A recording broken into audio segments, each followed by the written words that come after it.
Anyway, I'm ready when you are. Sure. No riff. I think we just hit the music Yeah. this time. So Someday we'll do a riff again, but we're busy. it's We're busy business. boys. We're busy boys. Riffs are like a Yeah.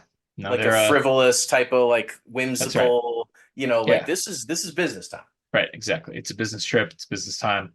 It's business time.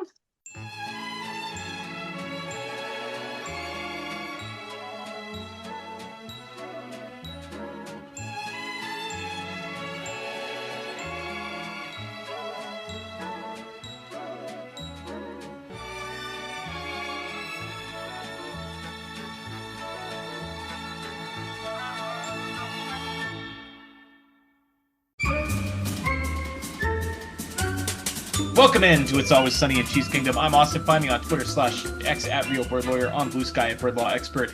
Here with me, as always, my co-host Taylor at Taylor_Win on Twitter/X, on Blue Sky at Taylor M Wit. It's the Super Bowl, T. What's up? Happy anniversary, buddy. This Mm. is episode number 200 for us in our little humble Woo! podcast. And we've done some that doesn't count emergency pods and little like when we cut off interviews and throw them separately. This is 200 full length in your face Chiefs football talk, and I couldn't be more proud of the little 4-year run. Mm.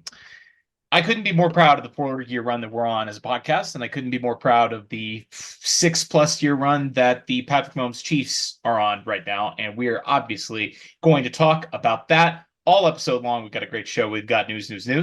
We've got our game preview because we got nothing to recap, and we're just looking forward to this Sunday, Super Bowl Sunday, Chiefs Niners. And to help us do that, after our game preview, we will be joined, as is tradition, by the Ringers, Rany Jazayerli. He just put a new article out on the 15 throws that define Patrick Mahomes' career. That's not the exact title, but you get the Plays. idea. You can find it. Plays. Yeah, right, because there's some runs in there. Mm-hmm. But it's awesome. Randy's going to be awesome. The show's going to be awesome. Let's do it. So let's start with the injury report. And I'd say overall, it's pretty good. Everybody who is currently on the active roster, that doesn't count, obviously, players who are on IR. Charles Omenihu, who, of course, will not be playing with the ACL injury. But everybody else on the team, with one exception, has been practicing this week, and that is Joe Thuney. He has that pectoral injury. We still have not heard exactly what the grade of that injury is. Did not practice Wednesday, did not practice Thursday.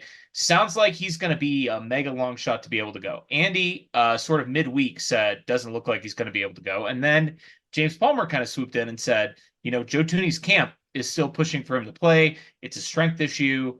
It's possible that, going into the weekend, he might try and give it a go. You'd think with a veteran like Joe Thuney, who has played almost every snap along that offensive line, and obviously is a veteran in the league, he's played every position. He's played with these guys all season long, that he probably doesn't need any practice reps if he's able to go, if he's strong enough to go. But he is the only one who did not practice on Thursday. Yeah, it's fortunately, again, and we've mentioned this since he got hurt in the Buffalo game. Allegretti is not the sharpest drop off of that you would really worry about. Thuney is an all pro. He's great. The Chiefs are much better with him in there, but the Chiefs will be able to get by on the offensive line without him. That being said, I do want to point out that if he plays in the Super Bowl and the Chiefs win, he will become the 31st player to play in 4 or more Super Bowl victories. 28 players have 4. Former San Francisco and Dallas defensive end Charles Haley has 5. And of course, Tom Brady played in and won all 7 of his. So Thuney would be tied for 3rd all time in individual player rings. And that's not just being on the roster. This is snaps. And with only 2 guys ahead of him. Yes, correct. Like. That's crazy. Yes. Yeah, it is. So, I mean, he's got, he's a very, he's got a lot of legacy on the line himself to get that 4th ring. He, of course, has 3 already because he got one in his final year in New England with Brady. And I hope for his sake, if they could get him active on game day, even if they don't put him out there for every snap or whatever, get him in on a kneel down. get him in, get him in there Sure. on an Yeah. extra point or something, and just get him a snap in this game because he deserves it. But of course, nobody else cares about snaps in a win other than this random stat. So I'm sure if he plays, he will play the whole game, and if he can't, he won't. Speaking of other injury news, Sky Moore was activated from the injury reserve. He is a full participant in practice Wednesday and Thursday, so it sounds like he will be healthy enough to go in this game. Now, whether he will play or not is a different question because, of course, he was not performing well when he was healthy, and his snaps were being cut, and he was playing his way off the field before he got hurt in the Patriots game. But he is back, he is healthy, and he could potentially be active on Sunday. Really interesting situation with both Sky Moore and Kadarius Toney on this Yes. roster because Yes. and McCole Hardman. Really, Yes. like all three of those guys have been, almost sole responsibly for losing games for the Chiefs this year at some point. And MVS got himself out of the doghouse. Yeah. Playoff He MVS. he caught three massive big catches for the Chiefs in the playoffs. So, it would be pretty fitting if Sky and Tony come back and do what they did last year and catch a Super Bowl touchdown or run a big punt back or, make a big play and don't screw up. That would be fun. It would be poetic. It would sure make all of us feel good about them being on the roster all year compared to if they go out and they screw up.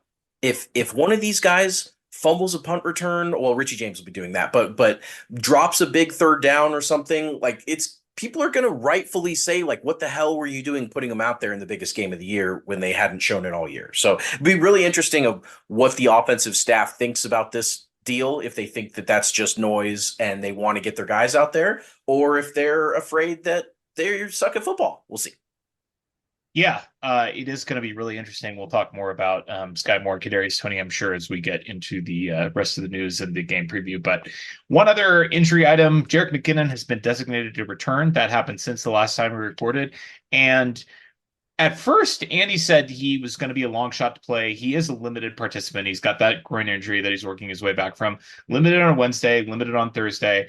But he hasn't been ruled out. Andy said it would probably be kind of a long shot for him to play, but he is practicing, and he's another one of those guys, along with Joe Tooney, who obviously is a veteran in the league and a veteran on this team and knows the offense. And obviously, um, you know, the last couple of regular seasons is really at his snap counts limited, so he's used to kind of just coming in at the end of the season and doing his work. So uh, a lot of people have speculated that they just activated him kind of so, he can practice in Vegas and be a part of the squad. And, the Niners then potentially have to game plan for him a little bit, but would obviously be huge if he was able to go. It's still up in the air whether he will be healthy enough to play or not.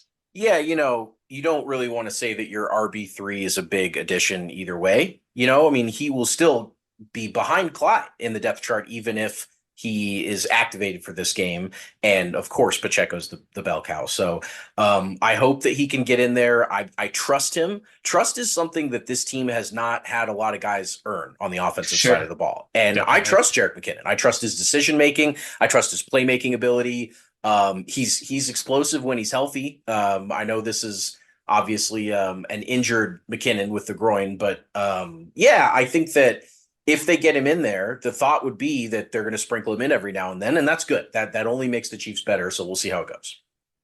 The Niners across the way are pretty much fully healthy. Not a whole lot to discuss there. That's obviously the benefit of getting the first round bye and then, being able to work your way through two, relative to the two teams the Chiefs played the last 2 weeks to get here.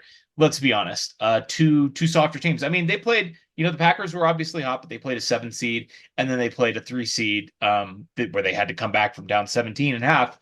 But they are healthy coming into this game, and they have pretty much everybody on their roster ready to go. So that'll do it for the injury news. Let's go to just sort of the general news of the week. We have media night on Monday. We have the daily pressers almost every day. Andy Reid speaking to the media every day. Patrick Mahomes is speaking to the media every day. Travis Kelce speaking to the media every day. And pretty much everybody on or associated with the team has given at least one interview this week. So let's cruise through some of this news. Let's start with Andy Reid, who said today that he will not be retiring on Sunday. He said it's not going to be, I don't know when it's going to be. It's not going to be on Sunday. Clark Hunt and Patrick Mahomes both were asked about this week, and they both said that they would be surprised if he was going to retire.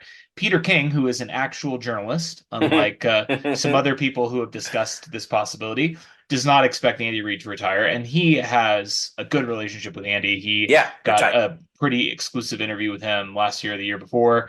But nobody can guarantee that he won't retire next week. I mean, like, maybe I've been listening to too much Taylor Swift, and I've got too much of the wordsmith's mentality. The tortured poet in me is seeing the different possibilities here.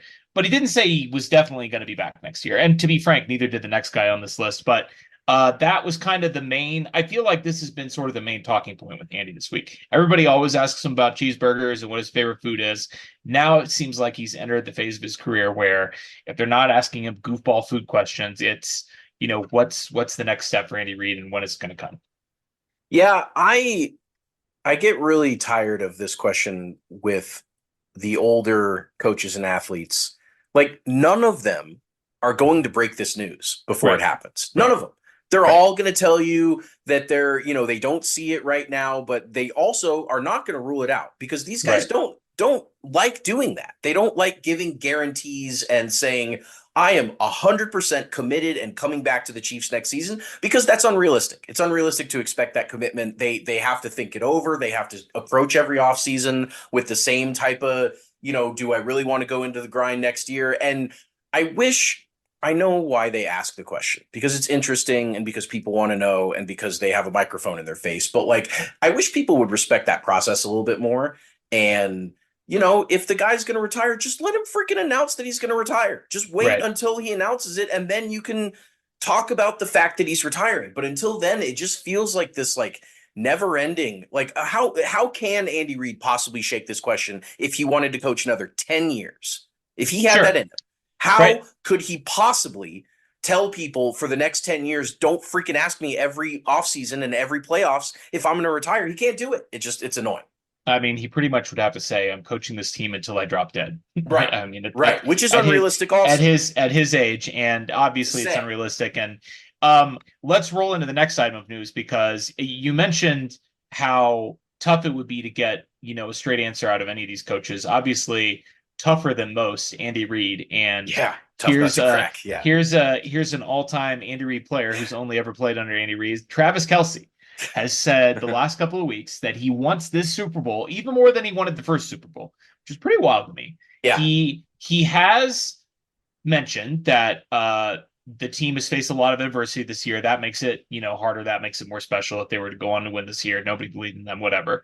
He's mentioned going back to back. He's mentioned having to play those games on the road. And obviously, this is the first time that they had to play a road playoff game to get to a Super Bowl. This is the first time that, this is their first opportunity since Tampa, which obviously did not go well, for them to go back to back. And this is the longest drought in NFL history without a back-to-back Super Bowl champion. It's been 20 on the nose. Yeah, 20 years since the Patriots did it last.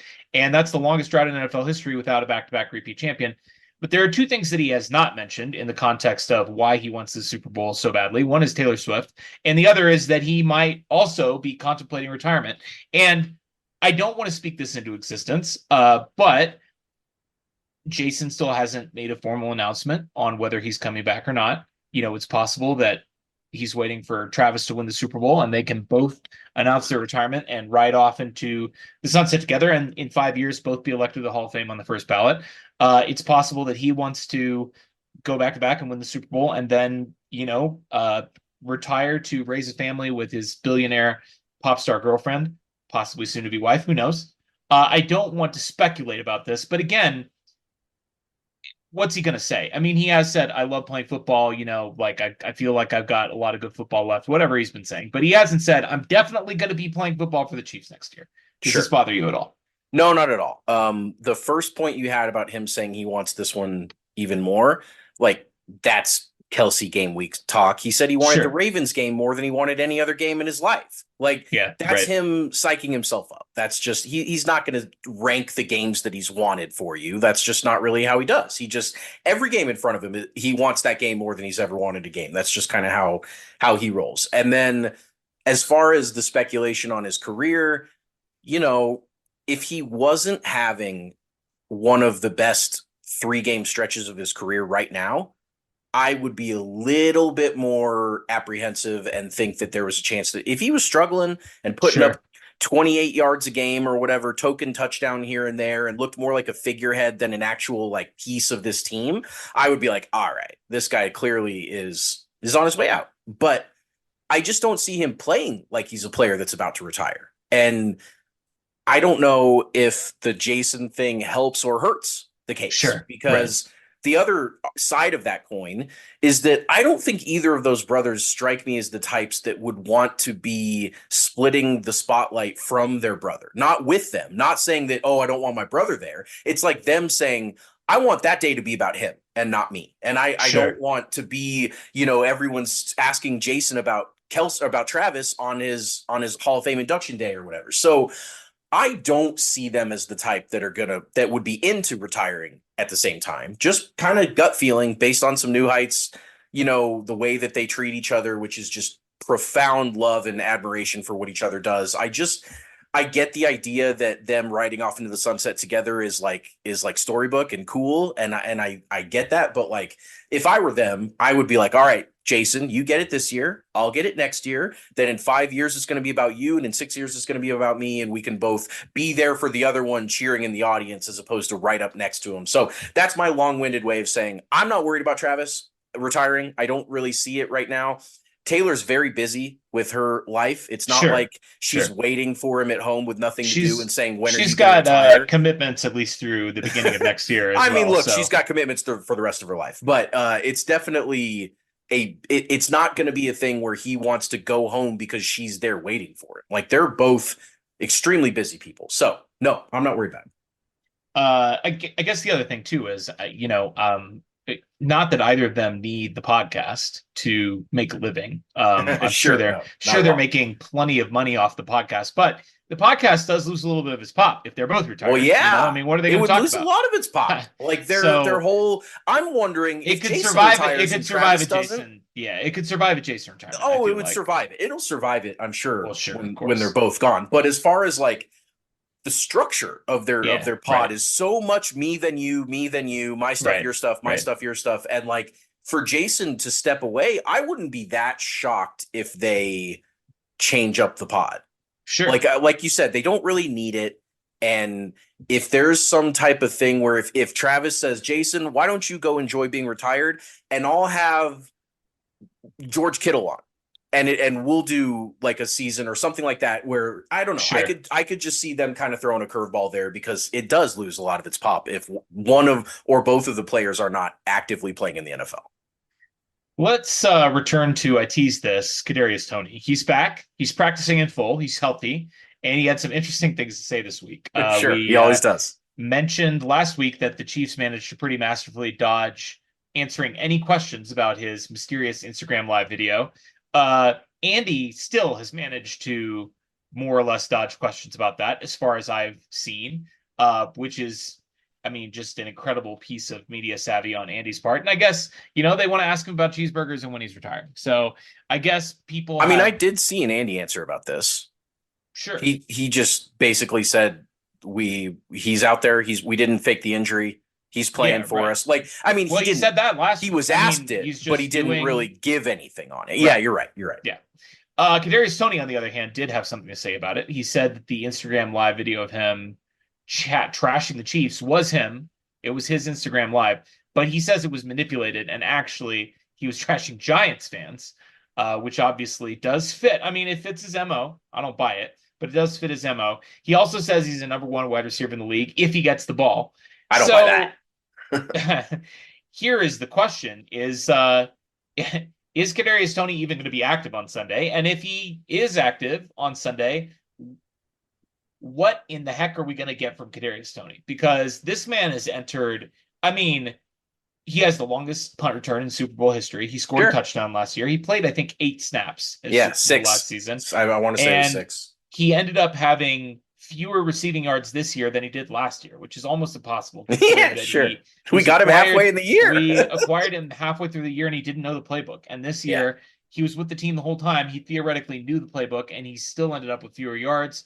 he's a weirdo and a goofball, Yeah. and he's also still probably the most explosive player that they have on the offense. So I have no idea what to expect. Andy has been completely mum and non-committal about whether he's even going to be active on Sunday. So, number one, I do buy the Instagram story, if only because if the Chiefs didn't buy it, I'm not sure he would be active right now. I'm not sure he'd be on the roster if the Chiefs Sure, didn't buy it. sure, that's fair. That's fair. And I do think that he has proven to them behind the scenes that he's worth the trouble. Well, and maybe it's not even trouble. Maybe it's just trouble from the fan perspective, but that he's worth, sticking it out with. Like Sure. they all stand up for it. Kelsey, Reed, Mahomes, all the big players they have, and I mean that is their MO to stand up for their guys. But like, I don't think if he was this like, fuck the Chiefs, they said I was injured, I wasn't injured. Like, I just don't see that working for him. It And does so, seem like the Chiefs would be yeah, reluctant to take on that distraction during a Super Bowl week. especially when he's not producing. If it was, they took on the Tyreek Hill distraction because he was incredible. Sure. And the moment you're a distraction and you're not good on the team, there's no reason to keep you on the roster, of course. And so, all that being said, I buy that people were messing with him a little bit. Super Bowl week, you kind of get a bigger target on your back than normal. And somebody posted the video. You know how that can work online. It explodes, and then next thing you know, he's answering questions about it. But the real interesting part of this is definitely the second part of the question about the football, about the just what's the plan? What do we feel about that plan? Like, because to me, if Rice hadn't emerged, I would be desperate for Kadarius Toney to be on the field. I would be Sure. like, if Rice was dropping balls or took a step, if he had a Sky Moore first year, I would be like, man, we got to get somebody out there that can do something. But the Chiefs now, the difference between when Kadarius Toney started camp and started the first week with this team and now is Rashee Rice. And so I'm not really that desperate to see Kadarius Toney step onto the football field. I don't really see it working too incredibly for the Chiefs. I could most certainly, the last time he touched the ball, if you remember, was week 15 against the Patriots. I And remember. the last touch he had was a deflected interception. And so the first week he had one of those, the last game he had one of those. He just doesn't strike me as a guy that the Chiefs should be relying on in a big game. They did last year. It worked out. If they rely on him and he makes a big play, I'll be the first to say I was wrong about it. But I just don't. I don't want them to. Now, whether they will or not, you also kind of look at that wide receiver room and like, what are your options? Like, if they Right. don't activate him, same with Sky Moore and McCole Hardman, all Right. three of those guys, they are just these weird enigma players where even though the Chiefs have seen all three of them do completely boneheaded things this year, what are you going to do? Is it Yeah, I all mean, Justin Watson, Rashee Rice, and Richie James, and that's it? And they're the only three ones you can even play? probably two of those guys are going to be active, and probably one of those guys is going to ride the bench. I mean, with Richie James and Justin Watson being, who they are in the second half of the season, they're probably are not. I mean, probably not all three of those guys are going to be active. So it's going to be Oh, the interesting. It's three between Yeah, Hardman, Toney, and Sky. Oh, yeah, sure, sure, sure. right. I follow I that. mean, I do think that there's a good chance that either, and probably Hardman will be active, I would think, I would because think so too. even though he's been The incredibly most unproductive. boneheaded of Yeah. all three of Yeah. them? I mean, only because he's the one that's seen the field most recently and Yeah, therefore but has had the chance to be the biggest bonehead most yeah, recently. I yeah, mean, listen, it's only because he's been on the field. Like if Kadarius right. Toney had been out there against the Bills, there's Who knows a what would happen? 1,000% chance that Yeah, Kadarius Toney would have fumbled in that situation. yeah. Yeah, it's going to be interesting to see how that all goes. Let's talk bulletin board material here just really quickly. We've got a couple. Charvarius Ward was asked about just his thoughts on San Francisco and Kansas City because obviously he was a Chief the last time this game was played in 2019, the 2020 Super Bowl for the 2019 season. And he said, everything is better in every way in San Francisco. They asked him to follow up. He said, everything is better in every way. It's better. Um, Jed York, the Niners CEO, he's actually not, his parents are the owners. So he is big time Nepo baby Jed York, CEO of the Niners, was asked about what he remembers about the 2020 Super Bowl. And the very first thing out of his mouth was he remembers Nick Bosa being held by the Chiefs offensive line on jet chip wasp. He didn't name the play because he doesn't know ball because he's a Nepo No. baby idiot. But listen, I guess we can throw this in here too, just as long as we're talking about the Niners and their performance in Media Week. They've been complaining all week about how soft their field is. Is the Niners field soft or are the Niners soft? I mean, that is a plus headline for that one. Let me start with Travarius Ward. I was very disappointed to hear this sound clip because he's always been a guy I've rooted for. He was a guy that I rooted for while he was with the Chiefs. He was a guy that I just didn't see that like heel turn from him. And it's one thing to take this. You can take this question diplomatically all day long. And almost 99% of NFL players are going to be extremely diplomatic here and say, I love my situation now. I have a ton of friends over in Kansas City. I had a blast there. I won a Super Bowl with them. They'll always have a place in my heart, but I'm a Niner now. I mean, whatever. I've heard that exact sound clip a million times. Right. Or, and from Andy Reid players. Of course, from Andy Reid players, but I mean, everybody in the NFL knows this. But everybody, sure. They know how to walk that line there and not make anybody mad and not. I mean, he must have some beef, which is crazy because Brett Veach traded for him as an undrafted free agent out of Dallas and gave him a shot and gave him a big platform that went and got him paid with the Niners. The Chiefs showed him nothing but love the entire time he was here from the outside perspective, from our fan perspective, and I just didn't expect to go into Sunday and being like, screw you, Charvarius Ward. Like, sure. I liked him. He was a guy that every time Mooney would catch a pick, I would be like, hell yeah, that's my guy. Like, that hurt. That one hurt. Yeah, it was weird.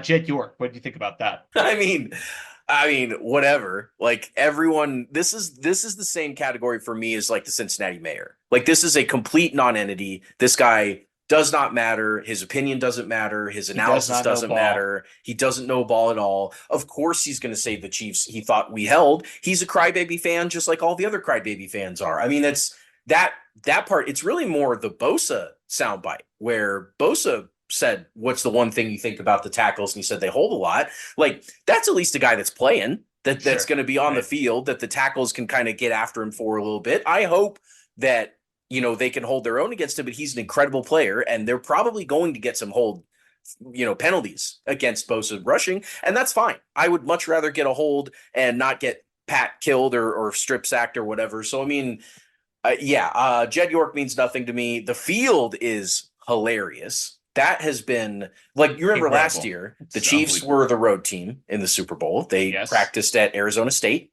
and the Eagles got State Farm Stadium, and no one gave a shit. It didn't matter. It wasn't a story. No one gave a shit until the game day, and the Eagles then, I mean... That's true. The field was also no one gave a shit until the Eagles lost the game. Not the practice field. Oh, right. So when when the Chiefs are the road team, the practice field's fine, but we're bitching about the game field. And then when the Chiefs are the home team, now we're bitching about the practice field. Sure. I mean, that's just how it goes. They've been priming the pump for this loss for the entire 2-week run. The entire time. They've been talking holding and penalties and the field and the whatever else they can, Taylor Swift, whatever they can get their hands on. Rodgers got it. This is a inside job and all the whatever. I'm sure they're going to pull up some numbers, which I haven't seen yet, but I'm sure someone's going to post something about the refs and what they call and all the same stuff that people have been doing all year long. And it's fine. Anything else you want to talk about from Media Night or from Media Week? Dude, Media Day is brutal, or the week. The whole process, there are so many irrelevant, repetitive, squirrely questions that, I mean, obviously by like the first time someone asked something funny, like, did you see the Magician and Chris Jones? Did you see that one? No, I haven't seen it was good. So Magician had Chris Jones think of a person that wasn't going to the game that Chris wished they could from his personal life. And then he had him mime writing down the name of that person on a little post-it note in front of him that was invisible, that didn't actually exist. Oh, And then he wow. said, crumple up the invisible post-it note and throw it to me. Chris throws it to him, and then he catches it and opens his hand up, and there's a crumpled post-it note. Chris pulls it out, and it's got the name of the person written on it. It was very, very Oz type of mentalist type of stuff that I swear to God, magicians are getting better. Like, it's crazy how good they are. But anyway, that's fun media day stuff. I enjoyed that. Chris enjoyed it a lot. He said, oh my God, he freaked out. But then you just get so many people that don't know ball, that aren't pretending to know ball. And I get it. It's media day. It's not no ball day. That's fine. But they just ask these like horrible, just same repetitive stuff about the Chiefs being the villains. The Chiefs got villains questions like 1,000 times this week, and mostly Pat, but some Travis. And you could tell by like the fifth time answering it, Pat had like this dead look in his eyes that was just like, all right, yeah, we're the villains. We want to win. And if that means just this, he was over it. But the best highlight for me was 11-year-old Jeremiah Fennell. I guess it's like Mike Pennell and Pennell. We don't really know, but who this kid knows plenty of ball. He got into he was good one-on-one draft for an all-time fantasy football team against Pat, and Jeremiah got the first pick at running back. They did not draft quarterbacks, and he went Barry Sanders. And then for some reason, Pat got to inexplicably just make the first pick for each remaining position. I think they wanted to either snake or do the same one each time, but they just kind of, there wasn't enough. If I was the commission, I was there, I would have straightened things out. But the highlight was when they got to wide receiver 3, and Mahomes was like, I got to pick a guy that's in the league. He had already gone Tyreek Hill, and he went Randy Moss. And then for his third wide receiver, he picked Jamar Chase. And not only did he pick Jamar Chase, he gave a wry, smiley, laughy sort of response to it. Like, look, I'm picking this guy, but y'all know why I'm picking this guy. And it's not because I think he's an all-time player. And I mean, just the ultimate counter troll by Pat. Love that move. I mean, this has been, just to sort of wrap up the conversation about Media Week, this has been really a masterclass from everyone in the Chiefs organization. Well, it better be. They're so used to it. Well, they're pros. From everyone from Andy Reid on down. Just the way that this team, and we shouldn't be surprised by it, but when you get even a team that's come close to and even has played in the Super Bowl in the last 5 years in the Niners, just the way that they answer questions is different. They don't get it. And they don't understand what it means to be in the Super Bowl like we do, because we're in it every year. And they don't understand how to avoid giving the other team bulletin board material. I mean, listen, Patrick Mahomes is out here naming Jamar Chase to his all-time fantasy draft when Jamar Chase is watching the game from home and said he wanted anybody but the Chiefs to win the Super Bowl. And Patrick Mahomes is already like, this is like 8 steps ahead. Masterful. It just is. It's been an absolute media masterclass by our Kansas City Chiefs. You absolutely love to see it. Let's preview this game. Which game? It's good. That's good. Just give me the name of the game. I just want to hear you say it. It's the Super Bowl, T. Woo! Chiefs, Niners, Super Bowl 58. We're going to talk about each side of the ball and, of course, the special teams. But any initial thoughts, anything you want to throw out here? Of course, we'll talk to Rany as well. But anything you want to get off your chest before we jump into this game? The X's and the O's. I'm like really, really confident. Yeah. That's what I want to get off my chest. We'll talk about it. I'm not saying that the Chiefs are guaranteed to win. I'm not saying anything about the Niners not being a formidable opponent, which they, by every metric, most certainly are. I just haven't had this feeling about the Chiefs in a while. I mean, I didn't have this feeling about them before the Eagles Super Bowl, certainly. No. And that was a better Chiefs team. It was by the numbers. The Bucs one, I was feeling great about the franchise direction, but certainly going into that Bucs Super Bowl, I understood Tom Brady and the line, and like there were significant mountains to climb before that. Off-field situation on Friday afternoon before the game. Correct. So there were, which happened after we recorded the podcast. By the way, if we go back and listen to this pod, which I never will. No, never. We were both feeling great about that game on Wednesday or Thursday. As we should have. They had won 25 out of 26. And they were on a heater. Friday evening. Yeah. Then that was, of course, he's talking about Britt Reed. I guess we haven't mentioned, and it's not really worth getting too much, but Pat It's not. Mahomes Sr., of course, got a DUI this Wasn't even gonna weekend. bring it And up.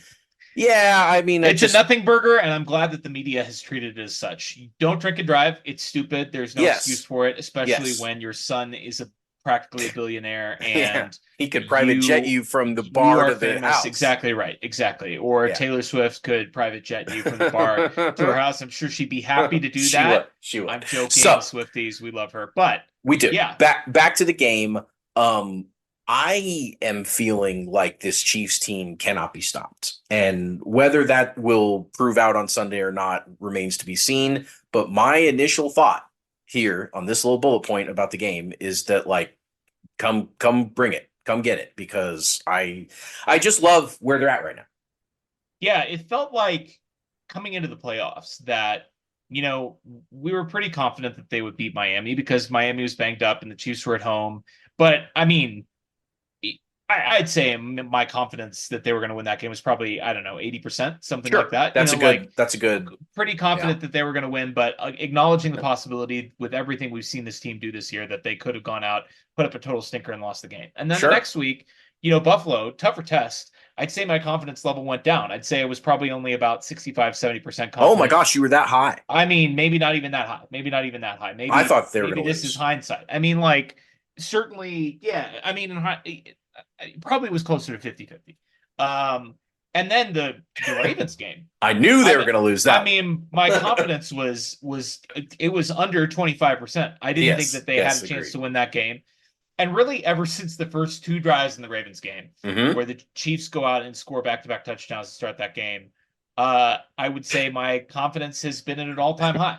I We could literally have reference our never, texts about winning the Super yeah, Bowl after exactly, that second drive. exactly, without without any reservation at all. Just they scored touchdowns on those first two drives. They got to stop. They were ahead, and it really feels like since the playoffs started a month ago, and really since the Raiders game, my confidence in the team really was going down. And then after they beat the Bills and Ravens back to back weeks on the road, it's kind of like, well, I mean, at this point, we should win. We Yeah. should win the game. We just Yeah. beat, the Niners are probably a better team than the Bills, but the Ravens are 100% absolutely unequivocally a better team than the 49ers this year. 100%. And the Chiefs beat the Ravens in their house in front of an insane hostile crowd of entirely Ravens fans, more or less. I know there were some Chiefs fans there, and shout out to some of our listeners that I know were in attendance. But I mean, at this point, how can they lose? Let's talk about this game. Let's talk about when the Chiefs have the ball, and this really is I, this is the more interesting side to me, but both of these matchups are so interesting. The offense and defensive matchups in this game are crazy. The Chiefs offense, including the playoffs, are up to eighth in offensive DVOA. And I say up to because they have been on an upward trajectory. We'll talk about that more in a minute. But per Sumer Sports, where Eric Eager currently works, formerly from PFF, 10th in EPA per play, 9th in EPA per pass, and 21st in EPA per rush. Now, obviously, your rushing EPAs, by the fact that it's rushing the ball, is going to be lower than passing EPA. That's their rank. So they've been a below average rushing team on the year. And they've been, I mean, 10th in EPA per play, 8th in offensive DVOA. That's good. It's fine. On the other side of the ball, the Niners currently sit at 4th in defensive DVOA. This includes the playoffs. They are 13th in defensive EPA per play. That breaks down to 5th against the pass and 25th against the run. So on paper, this sort of matches up as strength against strength, weakness against weakness. The Chiefs are good at passing. The Niners are good at defending the pass. The Chiefs are bad at rushing. The Niners are bad at defending the rush. But it does that gel with what you've watched over the past month? I hate to throw all the numbers out, but if I were to ask you, like, does that sound correct to you? What would your response to that be?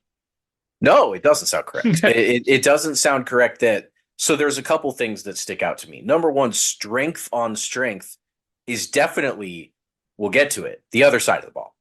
It Niners Sure, offense sure. versus Chiefs defense is strength on strength. Chiefs offense versus Niners defense is actually weakness on weakness. If Sure. you want to get into kind of how the games have gone and who the teams have relied on all year and stuff like that. So just from kind of a macro perspective, I certainly don't agree with the Chiefs offense versus the Niners defense. Neither of these teams have got to feel great about that matchup, I would think. Well, yeah, I think that's fair. So let's break that down a little bit more. As I mentioned, the Chiefs are on an upward trajectory. They're eighth in DVOA, but that's actually up from where they were a month ago because two of their four best games by offensive DVOA have come the last two games against Buffalo and It's against a good time to do it. Baltimore, including their best game of the year against Buffalo in Buffalo. That was their highest DVOA of the season. It was better even than the Bears game. That is opponent adjusted, and obviously it takes into account how many drives they're getting. They had more. They had the ball more in the Bears game. They obviously are going against a much better defense in Buffalo than they were against Chicago early in the season. But two best games of the year. The last two of their four best games have come over the last 2 weeks. And I mean, if you want to break that down into its constituent parts, let's start with quarterback because Patrick Mahomes has been, I mean, he's on a different tier in these playoffs than we've ever seen from him, which is crazy Which because is crazy. he's the greatest quarterback of all time. But I just wanted to share this. This is from PFF Moo, Timo Riska. Patrick Mahomes had zero turnover-worthy plays in the playoffs. So that's the Dolphins, the Bills, and the Ravens games. He also avoids minor mistakes. So turnover-worthy plays, for those of you unfamiliar, that is sort of the PFF's version of an interception. And I know people get twisted about this, but listen, if you throw a ball and it hits a DB in the hands and it's not an interception, there probably should be a way to track that. And that's what turnover worthy plays are meant to measure. You're taking the luck out of the equation. Like you hit a DB in the hands, that should be a turnover. And whether the DB drops it or not really doesn't impact the fact that you made a dumb play, a boneheaded play. Similarly, if he hits Kadarius Toney in the hands, and Kadarius Toney pops the ball up in the air and it ends up being a pick six, that shouldn't be on the quarterback. So Patrick Mahomes, zero turnover worthy plays, which means he has literally not made any kind of a major mistake where the ball should have been picked off or recovered for a fumble or whatever. But he also led the regular season with the lowest rate of negatively graded dropbacks, so 10% of his dropbacks. So those aren't necessarily turnover-worthy plays, but they're you're inviting pressure or you're missing a throw, right? Like you're going to get dinged for missing a throw that you should complete. They stepping do try on your own feet, whatever right. You gotta. They do try and grade it where they obviously try and grade degree of difficulty into the throws. So, if you're throwing a 40-yard pass, that's obviously something that you are expected to complete at a lower rate. But lowest rate of negatively graded dropbacks in the regular season, 10.3%. So only 10% of his dropbacks, he's dropping back and doing something that would be considered a negative play. During the playoffs, he has brought that down to 6.3%. So he was already the best in the league in the regular season against regular season teams, just whoever. And now against the Dolphins, Bills, and Ravens, two road games. He's almost cut it in half. Yeah. And he was already leading the league, in addition to making zero turnover-worthy plays. That is outrageous. And he didn't cut it in half from 30 to 15. Right. Cutting it down to 6%. I mean, that's crazy. Counting on less than a hand throughout the whole playoffs. I would guess he probably has 100. I don't have the numbers in front of me, 120, whatever dropbacks, 30 to 40 a game for 3 games. And to get 6% of those as negative, I mean, that's nothing. So it is crazy. Yeah, he, much like every other stat that we've been laughing about with him, just gets better as the situation gets harder. It's impossible, but he's the only one that does it consistently, and he does it with everything. It's just it's another one. We're so lucky. Speaking of GOATs, we've got, of course, Travis Kelce playing this game, as you already alluded to, and we don't need to spend a lot of time on this, but he's been playing his best ball. I mean, the Travis Kelce that we've seen in these playoffs is completely different from the Travis Kelce we've seen the second half of the regular season. Yeah. He is healthy. He's playing his best. And my God, the man wants this so bad. I don't know why he wants it. I don't know if he's going to ride off into the sunset and he's going to, I don't know if he has a ring in his back pocket. I'm not saying that he does. I'm not saying that he doesn't. That would be a reason why he could want it really bad, He man. could give her his first Super Bowl ring because he's got more to spare. He Yeah, could that's just true. He could.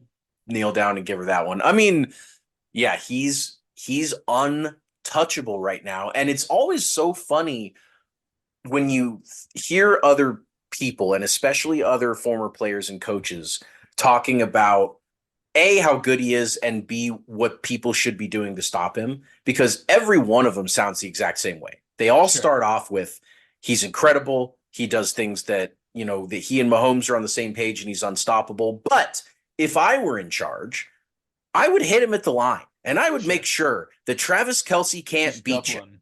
Just make sure he's not the guy that beats you. That's what they all say. And it's like, yeah, no shit. Like, do you really think that the Ravens didn't go into that game saying, make sure Travis Kelce can't beat you? They said, yeah, we'll just put our all pro safety on him. Boom, done. He can't beat us. And then Kelce beats him. I mean, it's just, he's been such a shot in the arm for both the productivity of the team, but also the vibes. Like, a good Kelce just elevates everybody. The just the energy and the confidence. And when he's going, this team just literally cannot be stopped. It's so much fun. Speaking of elevators and energy boosters, you're, are we you're getting on an a roll. Eric Bieniemy? Are we getting an Eric Bieniemy bump in these playoffs? We talked about this. I don't remember if this made it into the show, but he was in Baltimore, and I had seen a fan had taken a picture with him, and I think we discussed this off the air. But Yeah, we did. he took a picture with a fan, and you had kind of asked me like, well, was he Yeah, there in where an was it? official capacity? Like, where was it? Yeah. And it came out this week that he's just been with the team ever since he lost his job in Washington, and he's currently not employed with another team. So of course he came back to the Chiefs. He spoke to the team before the game in Baltimore and gave them a rah-rah speech, which a lot of guys said, fired them up and got them ready to go. And then he's just been sitting in on the offensive meetings. He's just been with the team the last couple of weeks. This is not totally unprecedented because I know you will remember when the Chiefs were in this position last year against the Philadelphia Eagles. I They do. brought in Vic Fangio just as Yep. like a 2 or 3 week consultant to be like, hey, please help us beat the Vic, what are Chiefs. we doing?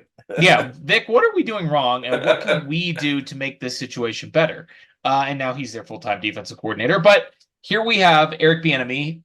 The prodigal son has returned, and I don't know what he's doing, but after literally after like the first game of the season, literally the offense played one game without Eric Bieniemy. I'm ready to give him whatever credit he wants and deserves for how the offense has played last week and how it will play in this game.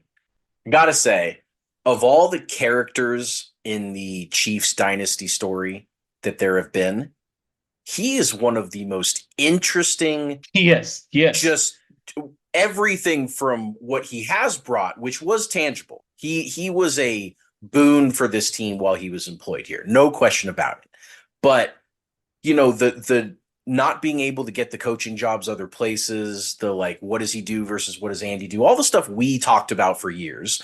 And then he leaves and the offense struggles. And then Washington, I thought Washington's offense was pretty efficient with him for a while, or maybe not efficient, but certainly productive. And I mean, then, better than it had any right to be with like a fifth round quarterback. yeah, with who Sam was a Howell. And sack then magnet. they kind of like lost some steam late in the year because they realized they were going nowhere. And as NFL teams realize they go nowhere, they kind of lose some juice. Imagine that. And they fired him. And yes, this story about him showing up in Baltimore and giving him a speech, which is just, I mean, Pat said it gave him goosebumps. Like, it wasn't Yeah. just like, hell Patrick yeah, Mahomes. Eric's back. It's not like like everyone was like, oh, Coach B. It was like, Pat was like, that was like one of the coolest things that I've ever seen. And I mean, that's just, yeah, I love him being in the orbit of the team right now. I hope it, that they can kind of see their way of like whatever they were missing without him, they need back. They like full time.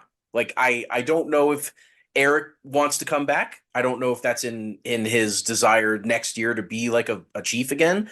But like, if he does, I just hope they figure it out, because I mean, if he has something to do with this postseason run, they got to bring him back full time. Like, he's the man. Let's talk really quick about the Niners defense because we mentioned the Chiefs offense is on an upward trajectory and some of the reasons that might be. The Niners are, I don't want to say that they're in a downward spiral. It's not quite that dramatic, but consider this. They are currently fourth in defensive DVOA for the year. Really good, actually higher than the Chiefs. They're sixth since week 11. So if you break it down into kind of the second half of the year, that doesn't seem like a dramatic drop off. But if you actually look at the constituent parts of that DVOA, they were about 20% better than league average through half of the year. And they were one of the two best defenses in the league. And now they're about 10% better than the rest of the league, which means they have essentially halved their defense efficiency over the back half of the season. They have not played as well down the stretch, and they've struggled these last two playoff games against teams that, I mean, the Lions and the Packers are dynamic offenses. Don't get me wrong. I mean, you could make an argument that across the board, those might be more dangerous offenses than the Chiefs have. Sure. But I mean, this to me represents the biggest coaching mismatch in the game. Steve Spagnuolo versus Kyle Shanahan. We're about to talk about that. That's Clash of the Titans. That's like, the son of one of the greatest offensive innovators who himself has now taken the league by storm. Half the league is running the Shanahan offense versus probably the greatest defensive coordinator ever in Steve Spagnuolo, who's got an all-time pelt on the wall. He killed the greatest dragon in the history of sports, the 18-0 Patriots. He's now, got 3 rings as a defensive coordinator. He's a badass. You've got Andy Reid, 2-time Super Bowl champion, greatest offensive mind of his generation, against Steve Wilks. And I don't want to dump on Steve Wilks, but he's not Steve Spagnuolo, Andy Reid, or Kyle Shanahan, right? He has 2 seasons, not counting this season, as a defensive coordinator in the NFL. 2017 Carolina Panthers and 2019 Cleveland Browns. His defense is ranked 11th and 20th in points allowed. So, not great, not terrible, just kind of there. Yeah. As a head coach in Arizona and Carolina, he was their interim coach after they canned Frank Reich this past year. His defense is ranked 26th and 19th in points allowed. And, up against that, against Steve Wilks and this, I don't want to say free falling, it's not quite that dramatic, but backsliding 49ers defense, you have Andy Reid. And Andy Reid coming off of a playoff bye, and I believe his record now, correct me if I'm wrong, but I believe it's up to 31-6 or 30-6. Yeah, coming off of a bye. Sounds right. Yeah. So, not exactly where you want to be if you're the 49ers. No, it's not.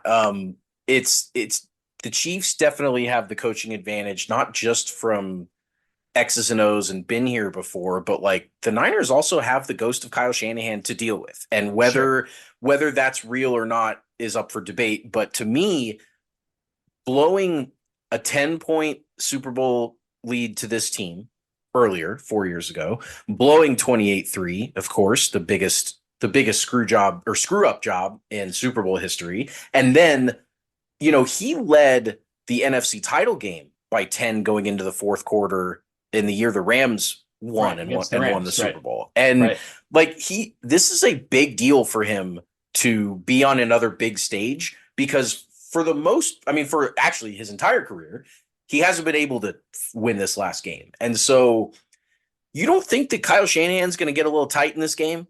I don't know, maybe he won't, but to me, that's a huge just mental advantage for the Chiefs. So yes, I agree with you that for sure, Spags is right now, he's rolling in a way that maybe he hasn't rolled since the 07 Giants. And maybe there are parts of this Chiefs team that he is enjoying better than that team as far as the makeup of his defense. And then, of course, you give Andy a little time to prep, you give him some playmakers that are on the up, and good night.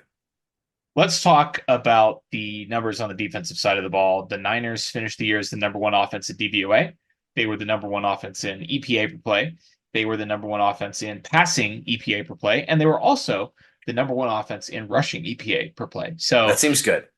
Quite a formidable offense. The Chiefs finished 7th in defensive DVOA, fifth in EPA per play on the defensive side, fourth against the pass, and 28th against the run. So this is kind of the enigma. And, if the Chiefs win this game, especially if the Chiefs win this game, we'll probably have to have, a tape guy. We'll have to have Seth or Dan Harms come on and break this down for us because and say how. It feels like the Chiefs' run defense has always been bad statistically. And yet the Chiefs have this magical ability to trick teams into not just running the ball 50 times a game for 400 yards and instead just doing stupid stuff. And they did it last week, 2 weeks ago, against the second best rushing team in the league, the Baltimore Ravens, who gave the ball to their running back 6 times in a game where they were never down by more than 10 points. And I don't know how Spags does it. He might be a literal wizard, but I just am not terribly concerned about the fact that the Chiefs' run defense is bad because I think that, I'm pretty convinced at this point that like having a bad run defense is a choice. It's not because they can't stop the run. It's just that it's like Charlie says, I can read and write. I just don't like to read and write. The Chiefs can't stop the run. They just don't like to stop the run. And if they need to stop the run, I'm pretty confident that they can do it. So I think the Chiefs benefit from Mahomes in this regard.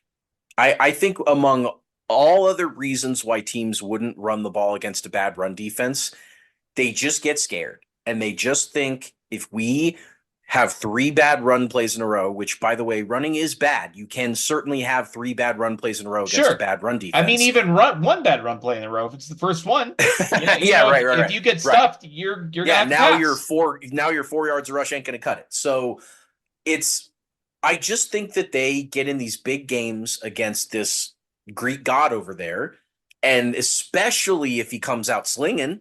The Chiefs, if they hadn't marched right down the field on the Ravens and scored that opening touchdown, I don't know if the Ravens rushed 6 times that game. I think maybe that number goes way up. I think that the moment they saw that the Chiefs were in their bag and they were going to be scoring points, they thought, shit, I guess we got to do the same thing. I guess we got to go out there and play Patrick Mahomes instead of playing our game, and it bit them. So the early part of this game is going to be huge for the game script and for the narrative of it. Could the Niners, if they get down 10 in this game, you really think they're going to hand the ball off? Like, you think they're going to get a Kyle Juszczyk 3-yard, no, they're going to be throwing the ball. They're going to be saying we have to throw the ball to catch up. And that's where the Chiefs really can win, is getting a defense that can pin their ears back, that's good at playing the pass, really good, extremely good at playing the pass against a team that feels like they have to pass to win the game.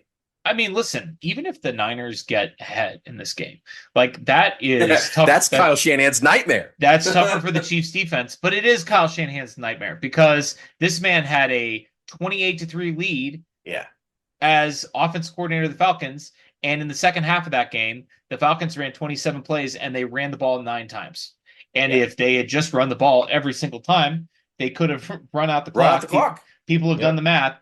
And so I feel like whichever situation the Chiefs find themselves in, obviously they prefer to be ahead because that's the easiest way to take the run out of the game. But I feel like either way, they have ways to trick the Niners into not running the ball. And honestly, if they want to pound the rock 35 times in this game, just look at what happened in the Bills game, right? Like if you look at the Chiefs' success rate against the run in that game, it wasn't that good.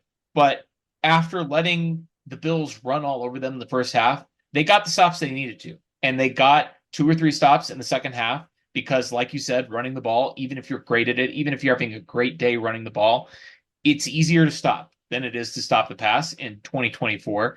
And the Chiefs got that done. And statistically, you could go back and look at that box score. You can look at their success rate and their EPA per play against the run, and it won't look like a good day, but it was the job that they needed to do to win that game.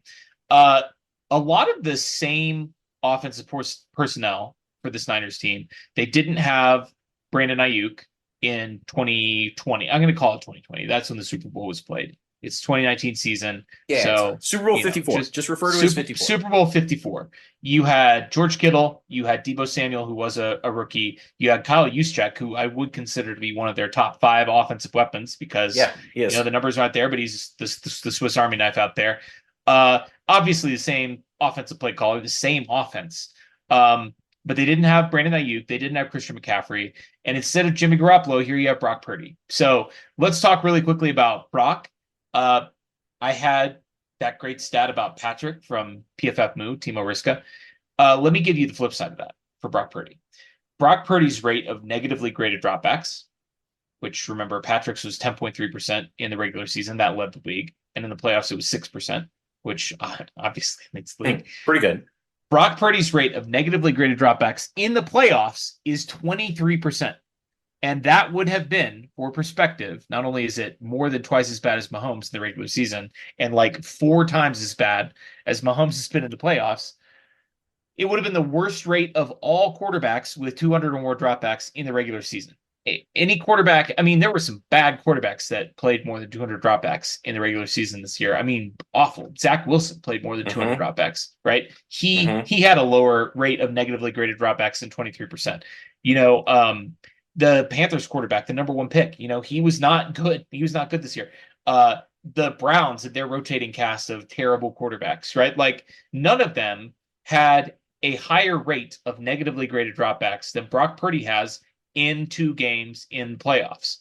And Steve Spagnuolo has shut down in consecutive weeks Josh Allen and Lamar Jackson, who between them have 2 MVPs. And, Josh Allen had a case for Josh MVPs. Josh Allen's been in the conversation probably. Sure. Oh, he's the second best quarterback in the NFL. He's been in the conversation every year.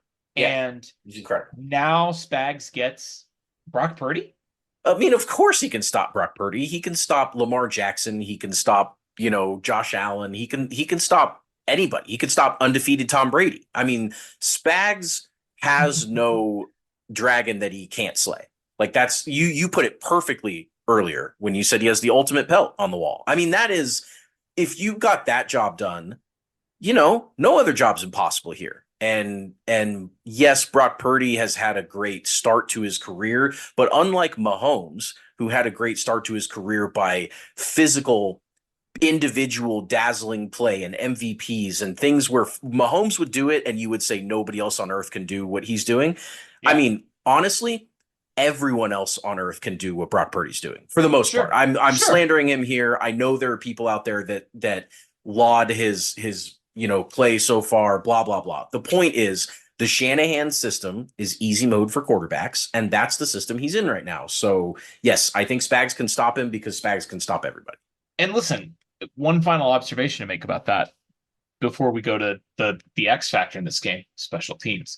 But what system do the Miami Dolphins run?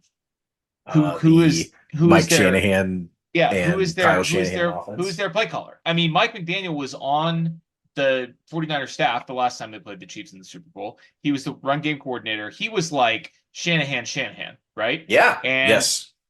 He has Shanahan. Now Brock Purdy can move around more than Tua can, but like Tua was getting MVP buzz 6 weeks into the season. For doing the same shit.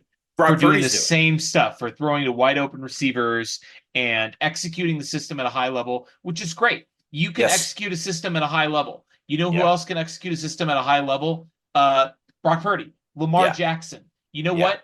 When you have when your quarterback's advantage is executing the system at a high level, all it takes is Spags figuring out how to turn the system against you. How to monkey wrench the system. Absolutely. And you're dead. And he's already figured out how to do that. He did it twice to the Dolphins this year. He did it. I mean, the Niners scored 20 points in the 2020 Super Bowl. It's not like they were putting up tons of points. And the Chiefs had, 2 turnovers in that game. Mahomes threw 2 interceptions in that game. And they held him 20 points on the scoreboard. So this is not Spags' first time throwing a wrench into this system. I'm sure he's already got some twists and turns. And, it would normally bother me a little bit that, they haven't played the Niners this year and they haven't done a lot of, advanced scouting work on them. But the Niners are in the same boat, and the Chiefs they played Mike McDaniel twice this year, and they beat him twice, and they held him to 21 total points. They crushed that offense 2 times. Yes, their best 2 defensive performances of the year arguably are the 2 games against Miami. They were amazing. let's talk Yeah. briefly about special teams here because I just feel like we have to keep this streak going. We had Rany mentioned last show the Chiefs playoff kicking woes, their misfortunes, the disparity in how Chiefs kickers have performed in the playoffs and how their opponents have performed in the playoffs. And listen, we've already gotten wide right in this playoffs. Bucker's been perfect. Chiefs are sixth in special teams DVOA. The Niners are 25th. And a lot of that is the kicking game. Niners rookie kicker Jake Moody, 84% on field goals this year. That is 66%, 4 out of 6 from 40 to 49 yards out. And for 50 plus, 66%, 2 out of 3. They've only Mm. trusted him to take 3 kicks from beyond 50, and he's missed one of those. And in the playoffs, 40 to 49 yarders, he's missed 2 out of 3. He's 33%. He's going 1 for 3 on kicks from 40 to 49 yards. He's never kicked in this stadium before. He's not practicing on it this week. And on the other side, you have, dare I say it, the most clutch playoff kicker of all time, Harrison Butker. Yeah, I mean, Butker is such a weapon for this team, especially outside of the blip that we've talked about where he had a faulty ankle and was scooting some kicks left and right. Outside of that, last year, he has been absolute nails in not only big kicks as far as the importance in the game, but in big kicks distance wise. Both of them. He has a gigantic leg and he doesn't miss important kicks. Like that's the two most important things you want out of a kicker. And I mean, the difference between a Super Bowl champion kicker in Butker, who has literally kicked the Chiefs to win the AFC title game and the Super Bowl last year, versus a rookie kicker that's shanking 40-yard field goals in the playoffs. I mean, that's about as big of a difference as you can get at the kicker position. I mean, if it comes down to a kick to decide this game one way or the other, I'm going to feel good about it. And of course, as we are so lucky during the Chiefs playoff season, we are joined once again by the Ringer's Rany Jazayerli to talk about the Chiefs. Before we really get into the upcoming game, you have a new article, and that's like Christmas Day for Austin and I when Rany drops a new article titled "The 15 Iconic Plays That Define Patrick Mahomes." You did allow us to get a sneak peek of the idea a few weeks ago when you kind of were telling us what was rattling around up there. And I just want to say that the opening bit about the Chiefs fans not asking for this, not even dreaming of being able to ask for this, was just a brilliant description of the joy we all feel. How fun was that particular article to write for you? Well, I was going to say it's Christmas Day for you, but it's really Christmas Day for me because it means that the Chiefs are in not just the playoffs, but deep into the playoffs. Fair. When I get to write for the Ringer, and it has insanely become a near annual tradition, just like everything else that has insanely become an annual tradition for us. Me coming on the podcast, the Chiefs hosting the AFC Championship game, and the Chiefs being in the Super Bowl. So, but I had pitched the idea of the article to the Ringer over a year ago, and I had suggested it as kind of a preseason piece, kind of like with the Chiefs opening the season, because of course they are the defending NFL champions. I thought it would be a great piece leading into the opening Thursday night game, but they wanted they at the time my editor at the Ringer was like, maybe we'll save that one for if they go to the Super Bowl again. And they went to the Super Bowl again, so here we are, folks.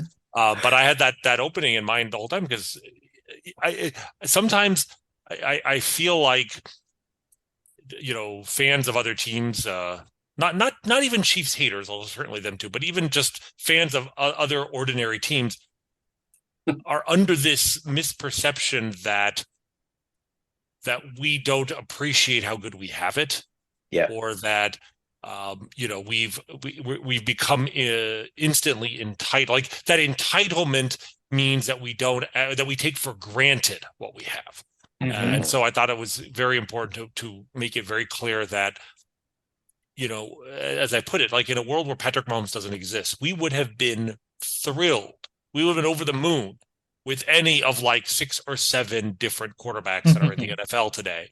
Yeah. In a Mahomesless world, if we had Justin Herbert, I think he would be he would be the king of Kansas City. He would be the most popular athlete in Kansas or Missouri. He would have defenders claiming that he's the best quarterback in football, whether or not it's true or not. but he might very well have the reputation of being the best quarterback in football because he played for Andy Reid and would never have to play against Patrick Mahomes. So right. So that part of it is just like we would have been thrilled with, a much, much lesser quarterback. We didn't, expect Patrick Mahomes because, like the Spanish Inquisition, no one expects Patrick Mahomes because nobody expects him to exist. And he does. The fact that he exists at all should be a moment of rapturous joy for football fans in general. So the fact that he exists and he plays for our team is just, we understand, we understand how absurdly lucky we are to have it. I feel like, Rany, whenever you come on here, in a lot of ways, you sort of read my mind, and we don't give you the questions that we're going to ask you in advance. This is all extemporaneous. It's podcasting gold. But what you just hit upon and began your article with is something that I wanted to ask you about, because what surprised me this week, listening to wall-to-wall national media coverage of the Chiefs in this game, is how little the national media pundits seem to hate the Chiefs. And not only that, but how little they seem to grasp how everyone else hates the Chiefs. Like, I've heard multiple national podcasters, media pundits, talking heads say, well, the Chiefs aren't that hated yet. Like, this is going to be a fun matchup. It's going to be a great game. And that, granted, my experience is posting on Twitter and seeking out the eye of the storm, seeking out the most rancid trolls on the internet. But I wanted to get your perspective on this as somebody that just published an article as a Chiefs fan in a national publication, and really starts off almost defensive of the fact that we have the greatest quarterback in the world and how we didn't ask for this as fans. And, none of this is our fault. We don't have to apologize for this. What has the reaction been from non-Chiefs fans, if there has been any, and has it surprised you at all? What's kind of your vibe on how the Chiefs are perceived? Was that intro in response to a particular movement that you're picking up on, or was that just kind of, just your natural Midwestern defensiveness about anything good that happens to your favorite team? I definitely think that the Midwestern psyche is involved there, and sure. And I will say, I really do think you are seeing a very warped section of NFL fan bases on Twitter. I don't doubt that. We talked about this before, but yeah, Twitter is not real life, and Twitter certainly is not a representative of like most fans. I think, because I do live here in Chicago, most of my friends are Bears fans, a lot of Packers fans of various teams, my college buddies from all over the country.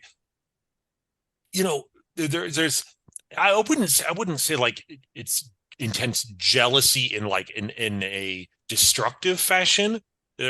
People are not angry that I happen to be a Chiefs fan. And I don't think there is a ton of hatred for the Chiefs as an organization, as a group of players. Like, it doesn't feel like, I don't know how polarizing maybe the Cowboys were in the 90s. Sure. Where they were larger than, like, the quote unquote larger than life personalities. It's ironic because, of course, Patrick Mahomes is not just, the biggest pitch man in corporate America, but like, Travis Kelce is like as large, as famous as any global athlete, certainly in NFL, maybe history. Right. Certainly over the last 6 months, but it's not larger than life in the sense of, he's, getting arrested for, driving 130 with cocaine in his car or whatever. Like, right. the sort of, the wild partying stories that you'd see from an earlier era, the 80s and 90s, or even the Patriots is certainly in the wake of Deflategate and the Spygate. I mean, they've got multiple gates to their name. Yeah. There hasn't been that kind of scandal that would allow people to pin their hatred on the Chiefs. It's not hatred; it's fatigue. I think there is definitely this fatigue mixed with kind of resignation. Yeah, I mean, my buddy who's a Ravens fan, was just sort of distraught after the game. Right? I think I said this before, but it's like he wasn't angry with the Chiefs. The Chiefs were like, the meteor sent from heaven to wreak vengeance. It was like, divine retribution. The Chiefs they're inevitable. Right. And if they win this game, they will be as inevitable as any football force we've ever seen, really, after a season like this. Yeah. I don't even think the Patriots, I can't think of any of their titles in which they kind of dealt with so many issues during the regular season and then just flipped a switch in the playoffs. Yeah. I'm glad that you shared that perspective, Randy, because in addition to getting a lot of my sports interaction through Twitter, I also live in Colorado. So I really am in the eye of the storm. So that is good perspective to have. I like that word fatigue. That makes a lot of sense. Do you feel like, is there much parallel, if any, with the Bulls with that run where like they didn't seem, I don't know, I was younger sports fan at that time, but like they didn't seem like they were loathed and hated. It was more of that inevitability, I felt like. I really do feel like the Bulls are perhaps the best comp in terms of just ubiquitous sports dynasties that you just could not get away from. Yep. Right. In my lifetime as a sports fan.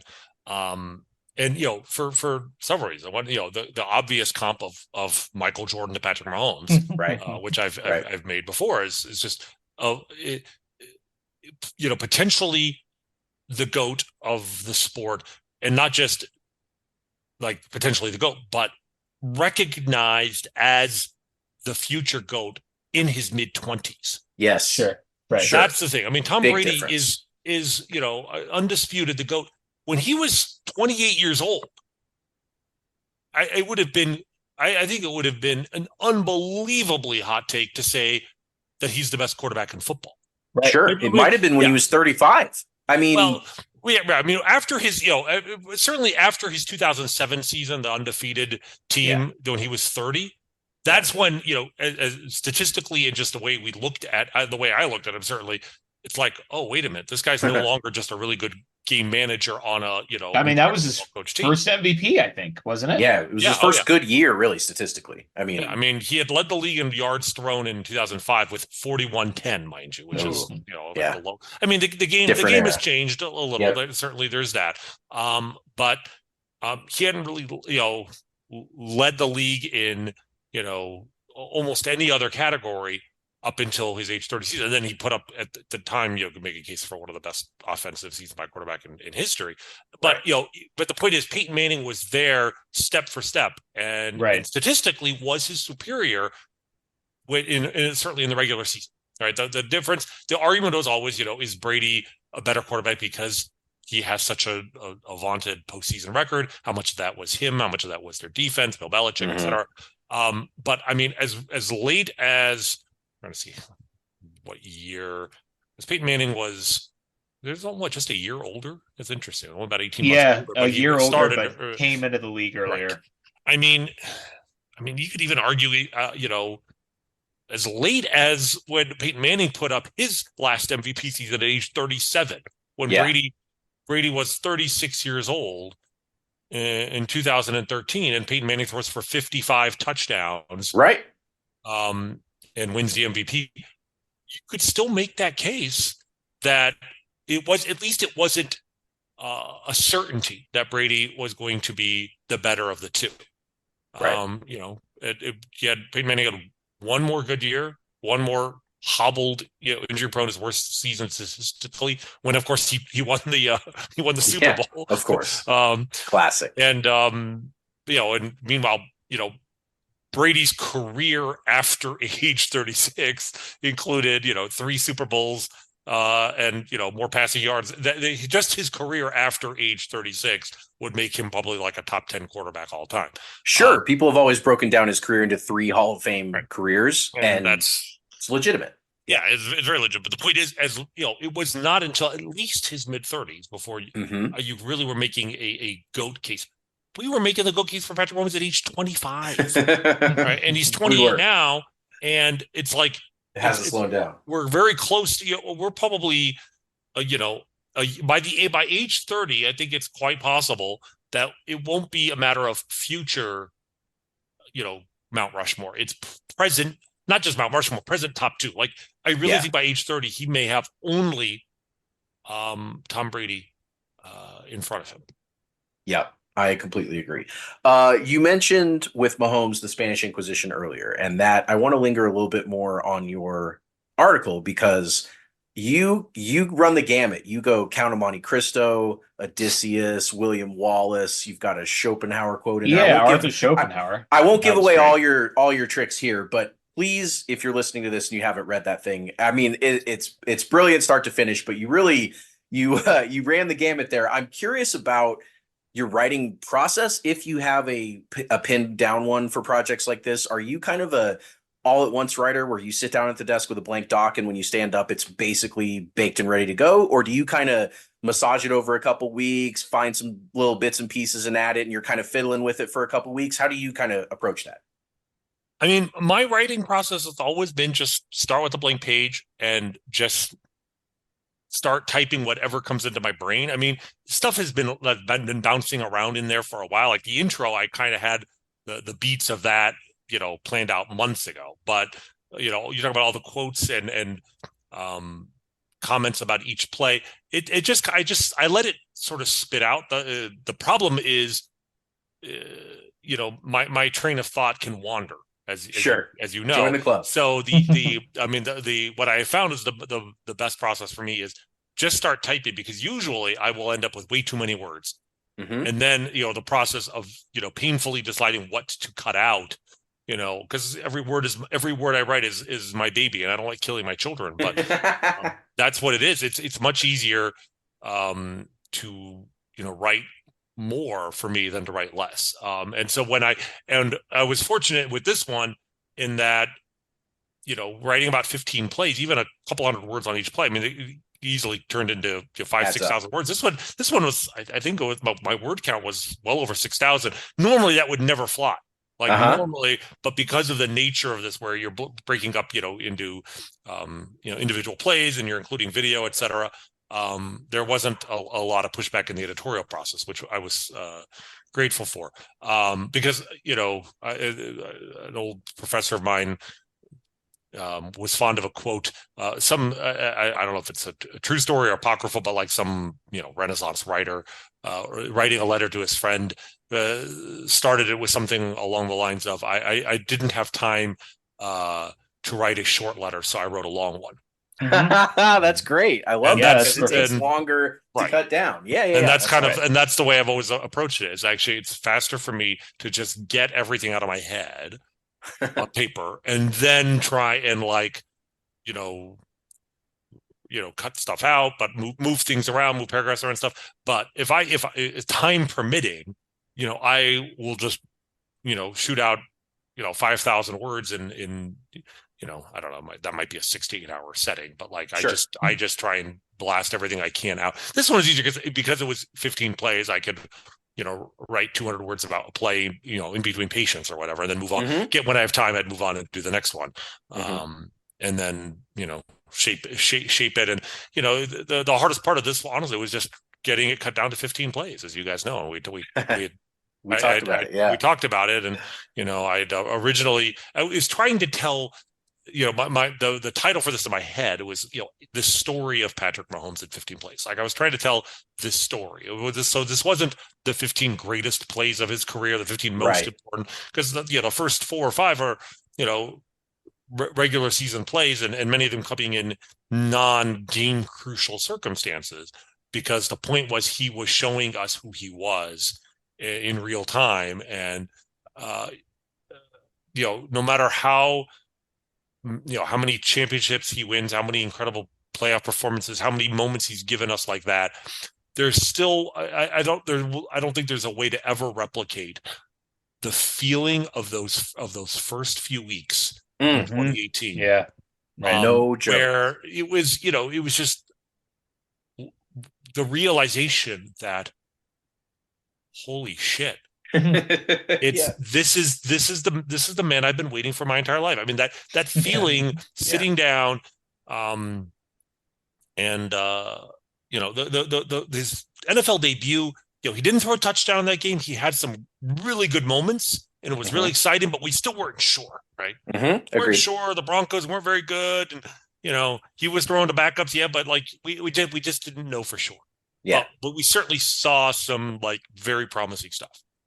But that first month in 2018, and so that's why I have one of the plays is from his NFL debut against the Broncos at the end, New Year's Eve 2017. But then the opening game against the Chargers, where he throws the wheel route to Anthony Sherman. I mean, it was a not the most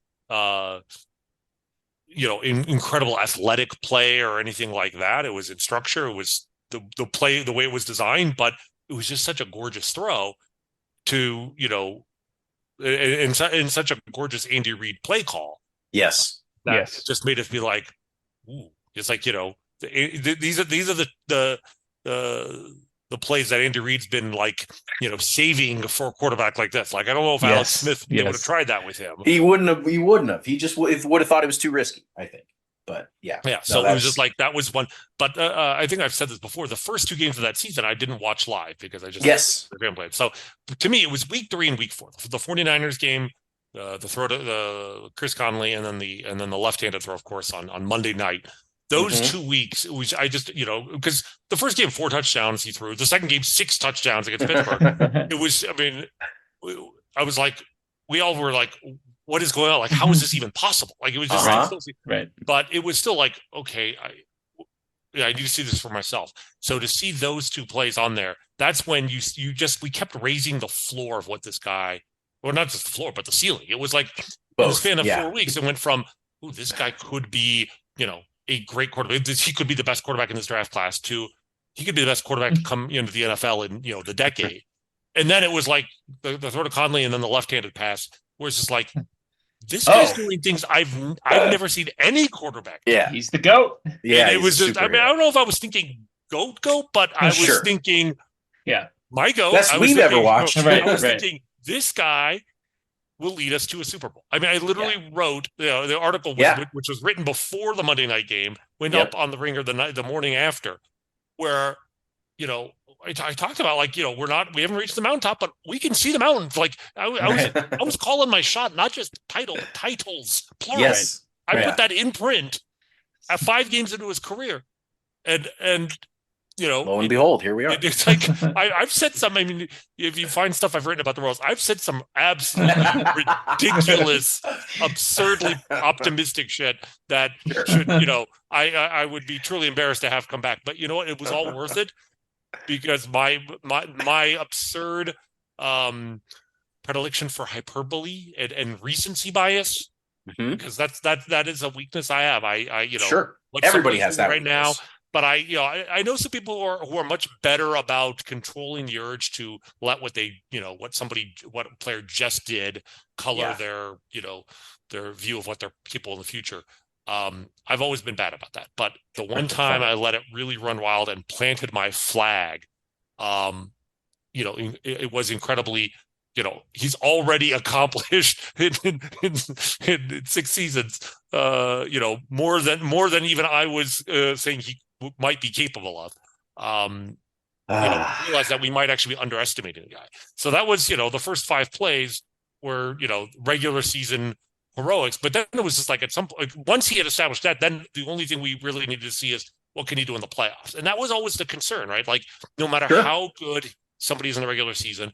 I mean, Peyton Manning is one of the all-time great regular season quarterbacks, was pretty mediocre in the playoffs. Yeah, not that. I don't know if he's he had a reputation for choking until he came back on Tom Brady up from 18 points down in the AFC Championship game.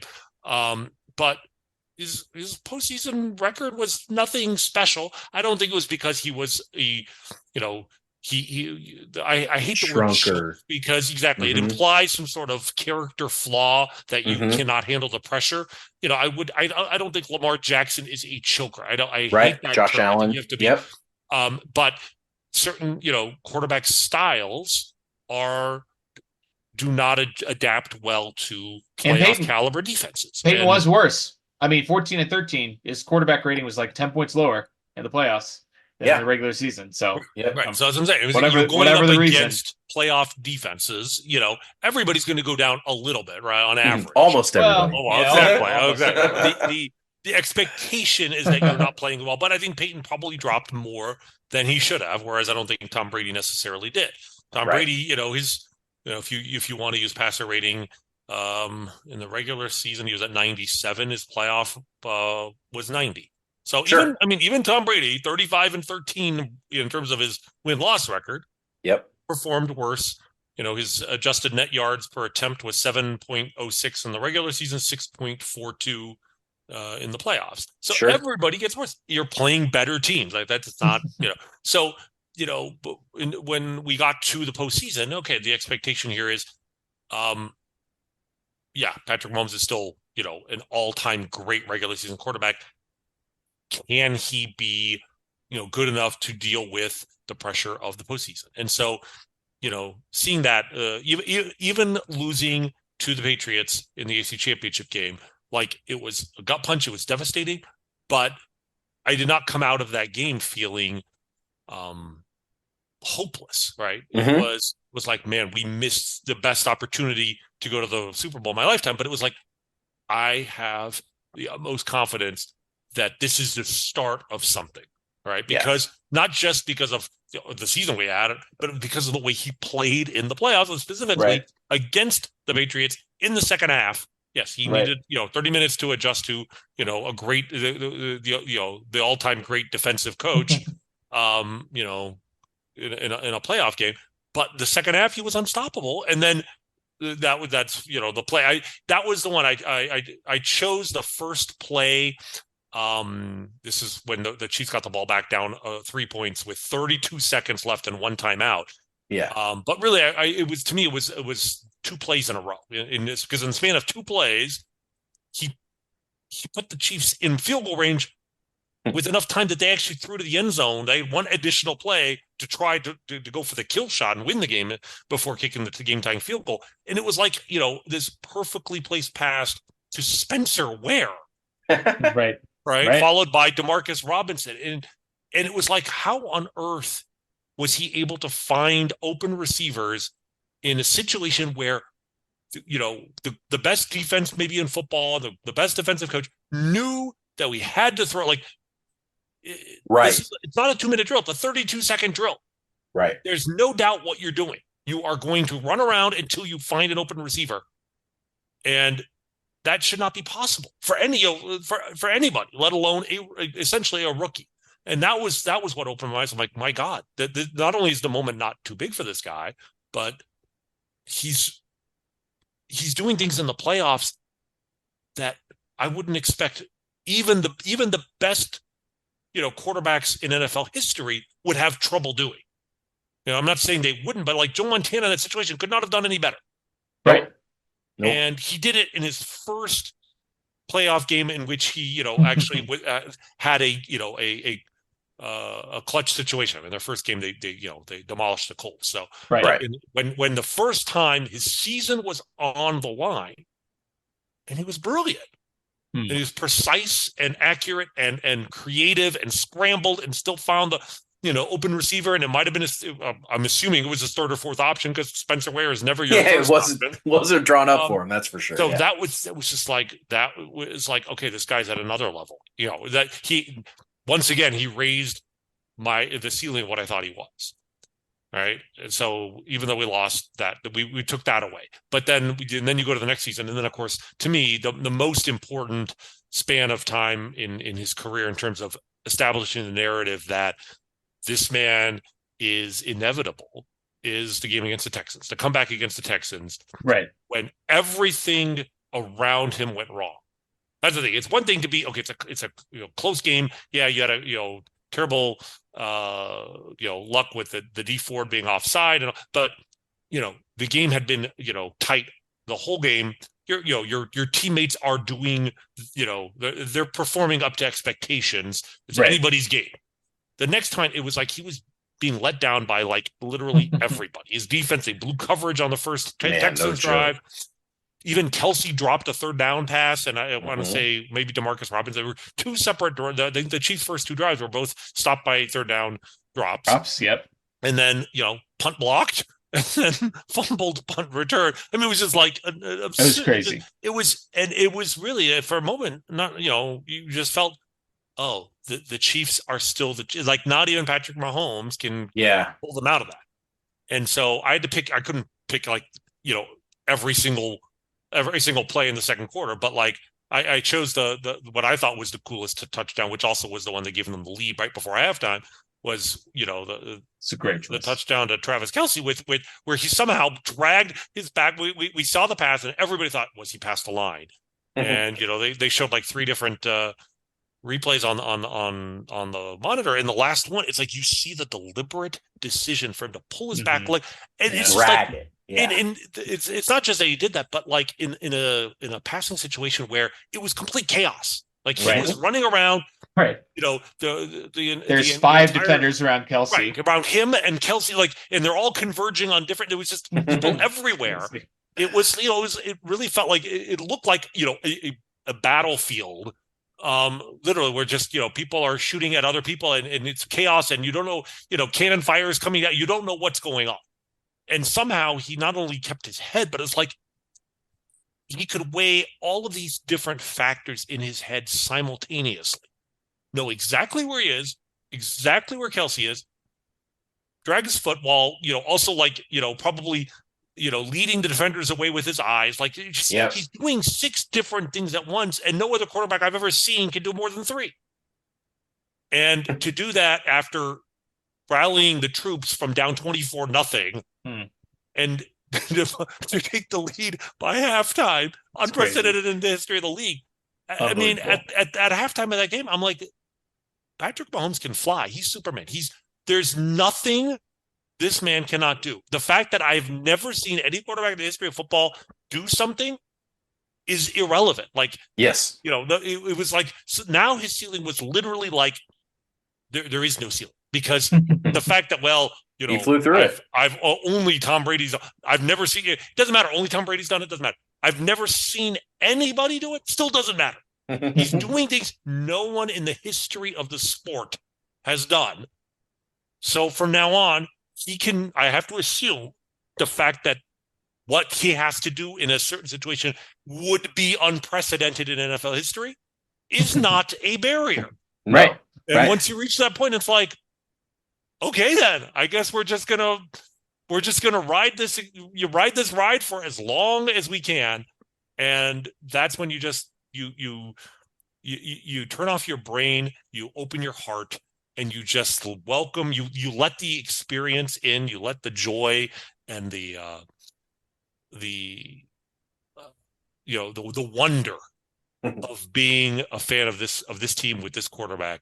And if you knowing that if you do that, if you don't do that, you are basically shutting out, the possibility of, watching miracles happen. It was just like, it was that to me. I mean, everything beyond that was, they're all incredible moments, but really from the Texans, after the Texans game, everything else he has done is not surprising. Right. Sure. He's the ultimate miracle worker. Yeah. Let's talk about this Super Bowl, Rany, because obviously we're recording this Thursday night. The game's 3 days away, and this is a good natural segue here, because in part because of everything you just expounded upon, in large part because the Chiefs have the greatest quarterback in the history of the sport. I feel like better about this game than I feel like I have felt about any of the previous 3 Super Bowls, and certainly better than I felt about any game this year, barring maybe week 1, when we were out there to defend the title. And you've been on with us. You were on with us before the season. You were with us at the midway point. You were on with us before the playoffs started, and the Chiefs stumbled to the finish line. It's kind of insane that I feel this way, but I kind of just want to get a vibe check with you coming into this game. How are you feeling? So what I would say is this: I am not that worried about this game, and that's what worries me. Sure. Oh, that's good. Sure. Because, the Ravens game I was terrified. The Ravens, Right. like I said, they that was the first time I really felt like, the Chiefs should not be favored. I cannot believe the Chiefs are underdogs in this game. Yeah, me neither. And I mean, to listen to most you mentioned now, it's interesting how the national pundits, don't seem to hate on the Chiefs, even though they may be underestimating how much like the general fans are hating on the Chiefs. I wonder if that's what we're seeing here, because most of the national pundits I've heard are, have reached the point. It's like, why on earth would you ever bet against Patrick Mahomes? Yeah. Like, how Why on pick earth, against this like, guy? why pick against him? And also, but also, like the analysts, the tape guys, the guys who break down the tape, that I trust, seem to think that the 49ers are a pretty good matchup for the Chiefs. Yeah. That the 49ers defense just isn't that special. And the Chiefs will be able to run on them with Pacheco and their interior line, and that will set up, for Mahomes to throw the ball basically wherever he wants. And the middle of the field, that we can throw on these guys, and that Kelsey, after dealing with Kyle Hamilton, yeah, they got Fred Warner, but like he handled Kyle Hamilton. And the secondary for the 49ers is like, this is the Chiefs should be able to score on the Niners, and I'm not sure that the Niners will be, or at least that Brock Purdy will be able to take advantage of the Chiefs defense. And so I just feel like on paper, this is a good matchup for the Chiefs. Now, the Niners, their defense, for the season is, I think we may be underrating it. I mean, the Chiefs, with their great defense, gave up 294 points. The Niners gave up 298, Mm-hmm. like in the regular season. Like that, that actually surprised me to look at that. I'm like, wait a minute, I thought their defense wasn't anything to write home about. But then you look at their defense the last, 6 weeks of the season or so, counting the playoffs. They gave up 29 to the Arizona Cardinals in week 15. Then the game against the Ravens, where they, got totally outclassed and lost 33-19. All right, they beat up a little on the Washington Commanders. Yay. Sure. And I guess the season finale, that was everybody was backups. Oh yeah, that doesn't count.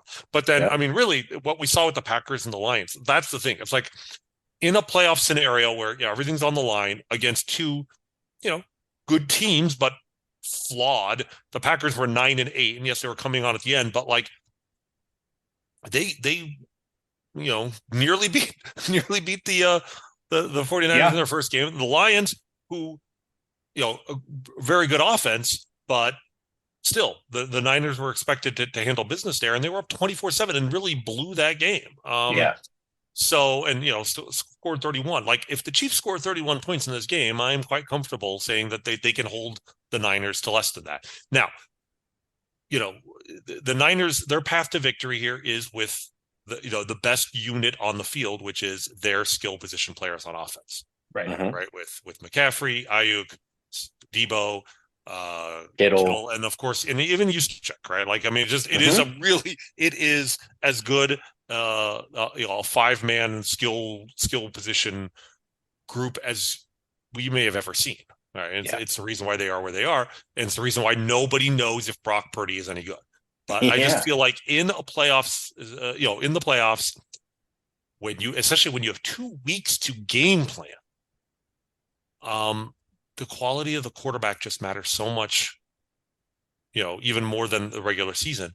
And it all comes down to if they can bottle up Christian McCaffrey. McCaffrey to me is really the key to this game, because if the Chiefs can limit him, certainly limit him on the ground, and keep the Niners from third and short, or from avoiding third downs entirely. If they can get the 49ers into third down, keep them from going to play action all the time, because the Chiefs are having trouble stopping the run, and force Brock Purdy to beat them.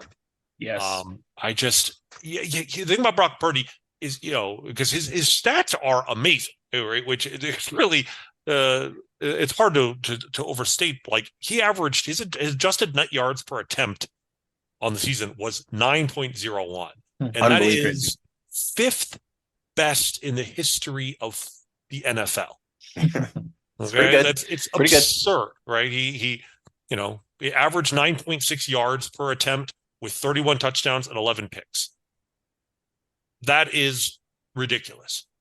And he is certainly capable of great plays. He's also capable of mistakes. We see, you've probably seen the breakdown that turnover-worthy plays or mistake. I'm not Negatively sure graded dropbacks. Negative grade dropbacks.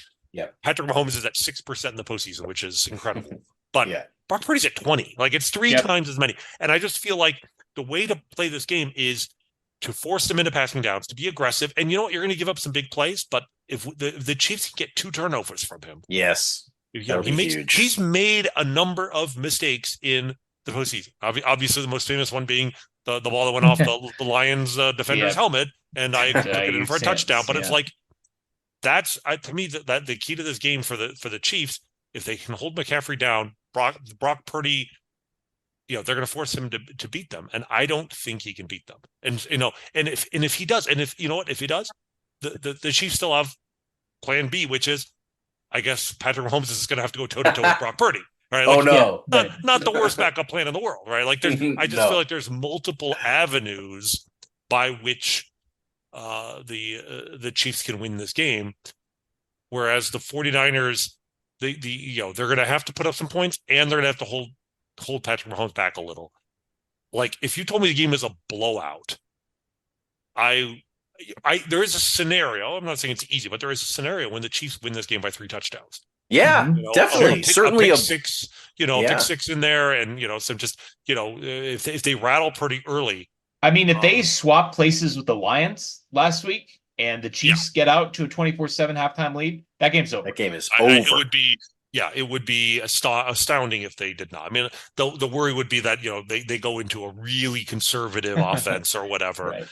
Andy, so you got to be careful. Sure. Yes, I don't want to rule that out, but it feels to me like if there's a scenario here where the Chiefs blow out the Niners, I find it harder to believe. I mean, short of what happened in the Bucs Super Bowl. I mean, there's always a chance that there's an injury, injuries. Yeah, sure. And just incredible bad luck with drops. Like with this wide receiving core, I'm not ruling it out. I just think that there is a much easier path for the Chiefs to not just win, but to blow out the Niners than it would be for the Niners to blow out the Chiefs. So I feel pretty good about this game, but it's one game.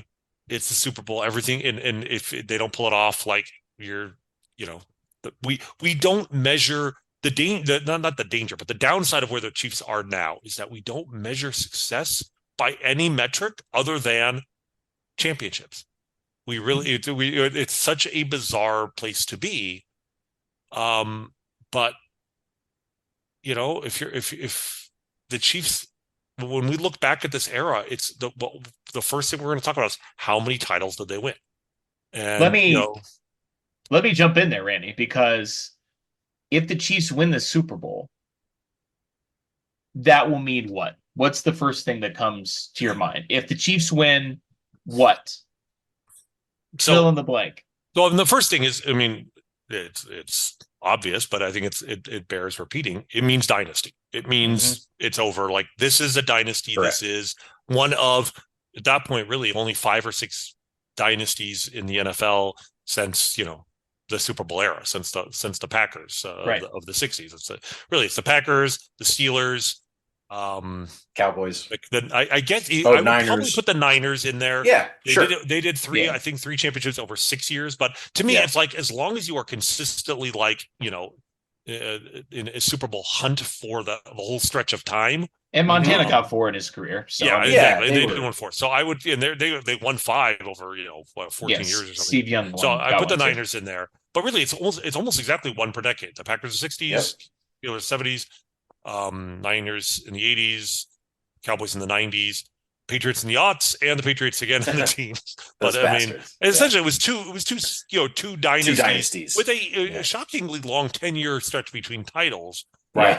And that was punctuated by their undefeated team going, not finishing it off, which of course brings us to the one other factor that gives me confidence here is we'll talk about playoff Mahomes plus playoff Spags. Like, good combo. Like, there are if Mahomes is a little bit off, they can win this because Spags just comes up with a brilliant game plan. So anyway, so there's that. But yeah, then the Chiefs have the dynasty of the 20s, but also it's like they're just getting started, right? Right. It's funny. I essentially said that last year after they won. It's like they're just getting started. They just won in a rebuilding year. Well, Yeah. now they're going to win in an off year, Yeah. in a down year, and an off, like where everything went wrong. And to me, the story afterwards is what are the other 31 teams telling themselves about how the hell do we beat the Chiefs? Like, what more can we do? Like, right. They didn't have a receiver for half the season. They had one decent receiver by the end of the year, and they win the Super Bowl. Like, if that's the narrative, it's really going to be this. Like I said, the fans have fatigue. It's not fatigue by the rest of the teams, but it's just kind of, I'm trying to think of the right word, not desperation, but sort of despair. Despair and just kind of bewilderment. It's just like, what do we have to do to beat these guys? Right? That's because that is going to be the story for the whole of the offseason. Because I really think after this one, it's like finally, we're starting to see this with national punditry being afraid to pick against Mahomes in the Super Bowl itself. But it's really going to be this narrative of how on earth can we ever pick against this team? Got to wait for them all to retire, I guess. Right. But until that happens, why on earth would we? It doesn't matter if they have, if they trade away their best skill player. It doesn't matter if they're dropping balls left and right. It doesn't matter if they're losing games in the regular season. Yeah, that's what the story of this one's going to be, is that the regular season doesn't matter to these guys, which is, it's funny because it's like, it's not really true. The regular season actually mattered a hell of a lot because it gave the Chiefs the time to figure out what would work. This wasn't a matter of a team sleepwalking through the season. Like you may hear that, and that's going to be a very lazy take. This was not, the Chiefs just didn't, we're just focused on the playoffs. They didn't try as hard. They were just trying to keep the guys healthy. No, lost games they deserve to win or anything like that. Well, no, I mean, they did lose games they probably deserved to win, but the reason for that was because they were relying on players that were not reliable. Yeah, and using offensive concepts that were not workable with this roster, and it took them until the Christmas Day game against the Raiders really to just acknowledge that the path forward here, there is a path forward, but it involves not involving Kadarius Toney and Sky Moore in the offense. And we thought MVS, and he kind of worked back into that, but and it involves just not as quite as much variety in terms of play selection as well. It was just like go a little old school, play smash mouth football with Isaiah Pacheco up the middle. And stick to the short and intermediate range passing game, and rely heavily on Kelsey and Rashee Rice, and get Kelsey healthy too. But but I really feel like it was not, this wasn't the Chiefs' plan. This wasn't a matter of we just flip a switch. No, it was a matter of them having the luxury all season that they could be pretty confident they were going to the playoffs. Maybe there was a little bit of a doubt at the very end, but knowing that the division was there, getting off to an early lead, they could work through these things and and figure out what they need to do in the playoffs.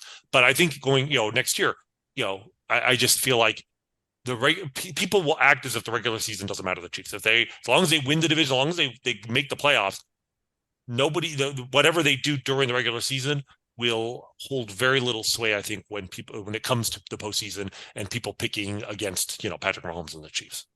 100%. Feel free not to linger on this one as long, because I'm going to ask the flip side. Same question: if they lose, what does that mean to you? What does that mean to the story of the Chiefs if they drop this game to San Francisco? I mean, it's going to suck. It won't be good. It's the thing, though. The one silver lining of that is just this idea that certainly where this team was a month ago, they weren't expected to be here in the first place. Not at all. And Yeah. and there's if they win, part of the reason for the despair of the rest of the league is this idea that they're going to be better next year, probably. So this idea if we lose, it sucks. But there will be this, I think this optimism that, all these defensive players going into their third year in the NFL, and the fact that they have to fix it's almost inevitable that they fix their receiving issues. I mean, the curse of a good team is just regression to the mean, is this idea that it's so hard to improve on good players. And so to have a team that is in the Super Bowl that is this flawed is has obvious such a blessing, because fix. it's like you actually have a path to improve that's very easy. And should, counteract any, inevitable regression if Travis Kelce ages, or, if he decides to retire, I suppose. If they lose Chris Jones and or L'Jarius Sneed, hopefully not both, one or the other maybe, but that'd be crazy if they lost both. Yeah. I imagine that, I'm the salary cap's going up. Like, I think there are things they can do. And the fact that they didn't work out a deal with Chris Jones kind of, ironically actually makes it easier for them to actually to lower their payroll cap for next year if they get a long-term contract done there. But I feel like there will be this still this optimism that the Chiefs aren't going anywhere, but also this acknowledgement that if you're measuring your legacy in titles, to be one game away and to miss out, as we know from 2018, it really sucks, because like you don't get that year back. Like, time moves on. Yeah. And even though Patrick Mahomes is in his 20s, he's not. I mean, 4 years ago, he was 24 years old when we won our first Super Bowl. He's 28. He's in his prime. He's going to hopefully be in his prime for at least another 5 years. But like, how many more bites at the apple do you get? So so that part of it is just that it's a missed opportunity. But I don't think it.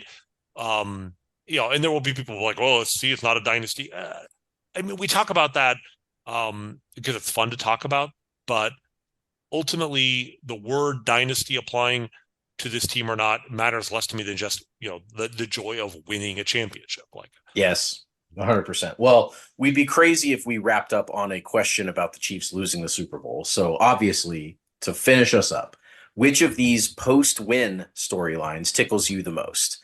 Breaking our 3-ring tie with the Raiders and Broncos, pretty good. Getting Mahomes one step closer to GOATdom and Brady, and getting him his third individual ring. Getting the first back-to-back titles in the longest drought without back-to-back titles in NFL history of 20 years.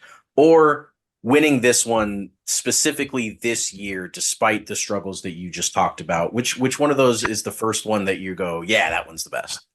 I mean, obviously breaking the tie with the Broncos and the Raiders. I mean, that's fun, but I don't think that's a national star. That's fun for you and us, and for the rest of the division. Oh, I'll have a lot of fun. I'm sure you. But will it's have also inevitable, right? Like, that's going to happen. It is. So. I assume so, right? Yeah. The Mahomes and Brady. The satisfaction of losing, of winning in a year where people thought we would lose. That's great, but honestly, having won it last year after the Tyreek Hill trade, like I still feel like that's still more impressive in its own way than even this year, because this year we went into the season defending, as the defending champions, and expected to be, there are many people who predicted the Chiefs to be in the position they are now. Right. In August. Yeah, that's or right. even in just October. Got there a weird way. Right, exactly. But it was in November and December that people started to doubt. But certainly it's nice. It will be fun to see people just kind of throw up their hands and be like, the regular season doesn't matter with these guys. Like, they can just, destroy you in the playoffs. But it's not as, to me, last year, the sweetness of doing that after trading Tyreek Hill, and after the Broncos traded for Russell Wilson. Yes, after everyone was all the Chargers. The other three teams spent $500 million and were eliminated by Thanksgiving. I mean, that's hard to top that one. Yep. So to me, it's the Brady Mahomes that chase, and I want to leave you with what I consider to be one of my hottest takes ever. So yes. This is such a hot take that, like, Nick Wright is going to be mad he didn't come up with this himself. I think. I really, I want to see how you guys react, but I have this take. Maybe I'm crazy, but I'm going to throw this out at you right now, guys. My take is that we owe D Ford an apology. We owe D Ford a debt of gratitude. Elaborate. Okay. All right. And Defend. D Ford may have done the Kansas City Chiefs and their fans an enormous favor. And let me explain why. Okay.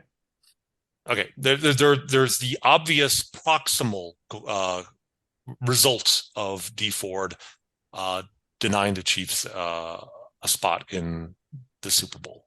Super Bowl 53. But for causation. The obvious one is that if we make it to the Super Bowl, in all likelihood, Steve Spagnuolo is not hired as defensive coordinator of the Kansas City Chiefs. And seeing as how Spags has been responsible for, a big part of winning 2 Super Bowls, going to a third, and now a fourth, potentially 3. You can certainly argue that, the Chiefs have won more titles, been to more Super Bowls as a result of not going to that Super Bowl than the other way around. So that's the proximal obvious one. But I'm looking at even more big picture philosophical thing, which is this.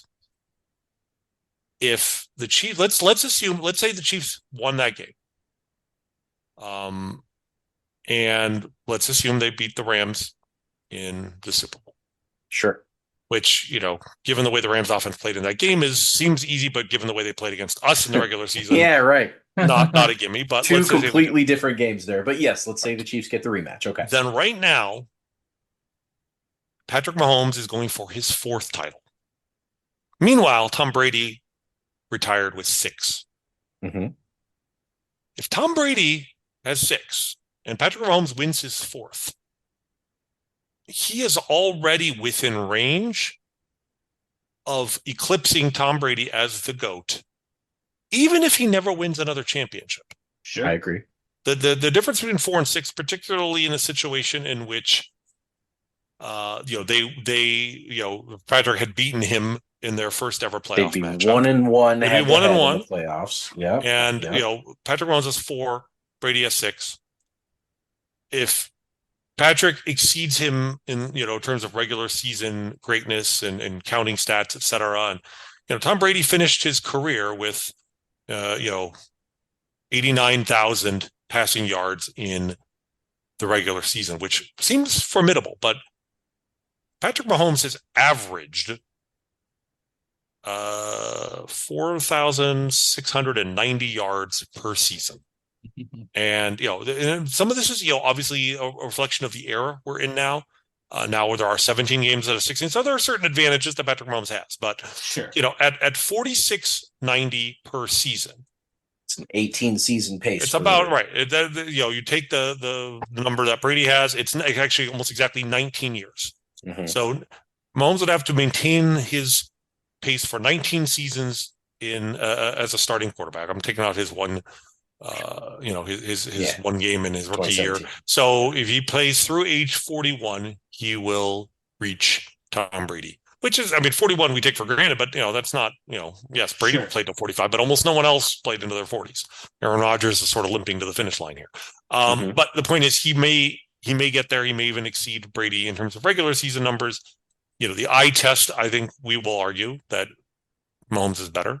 His playoff performance may even be better at this point. So the point is that as long as he continues to dazzle us in the regular season, as long as he continues to be competitive in the postseason, he's going to have a case. And, you assume he would win at least 1 more.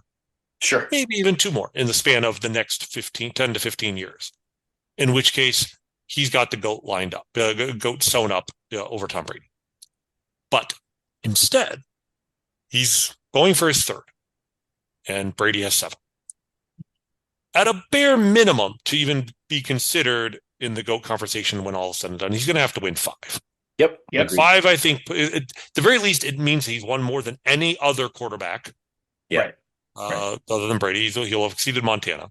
And the difference between 5 and 7, I think you can at least make the case based on the body of work and everything else in his resume. But 5 is really just the opening to make that comparison. He's really going to have to go for 6 or 7. In other words, the reason I bring this up is we've heard the number 7 a lot this week. A lot. Patrick Mahomes has said the word, "I'm not even halfway." Right? Mhm. He's not, or I think he's actually said, "I'm not even close to halfway." He did. Yeah, and he said it, "I'm not even close," because of course, if he wins on Sunday, he will be close to halfway. Mhm. 3 is close to 3 now, but he's not close to halfway now. I agree. And you know that matters to him. Yes. You know that he is motivated. He is motivated now. The stats will come. He's not comparing himself to Josh Allen, Lamar Jackson. No, at this point, frankly, nobody is, right? Nope.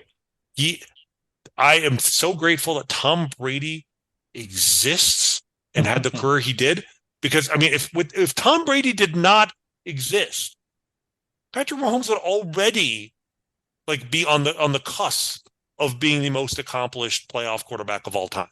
Yeah, you might have 2 more rings if Tom Brady didn't exist. Well, that too. I was just thinking about his career, but imagine that. And where if he wins at least one of those, he's going for 4. He'd be tying Joe Montana for the most 28 championships. Ever. And actually, if he had beaten Brady and then beaten the Rams, he would be going for his 17th playoff win instead of his 15th, which would pass Joe Montana. So the Super Bowl literally would be his coronation as the winningest playoff quarterback and tying Joe Montana for the most championships of any quarterback ever at age 28.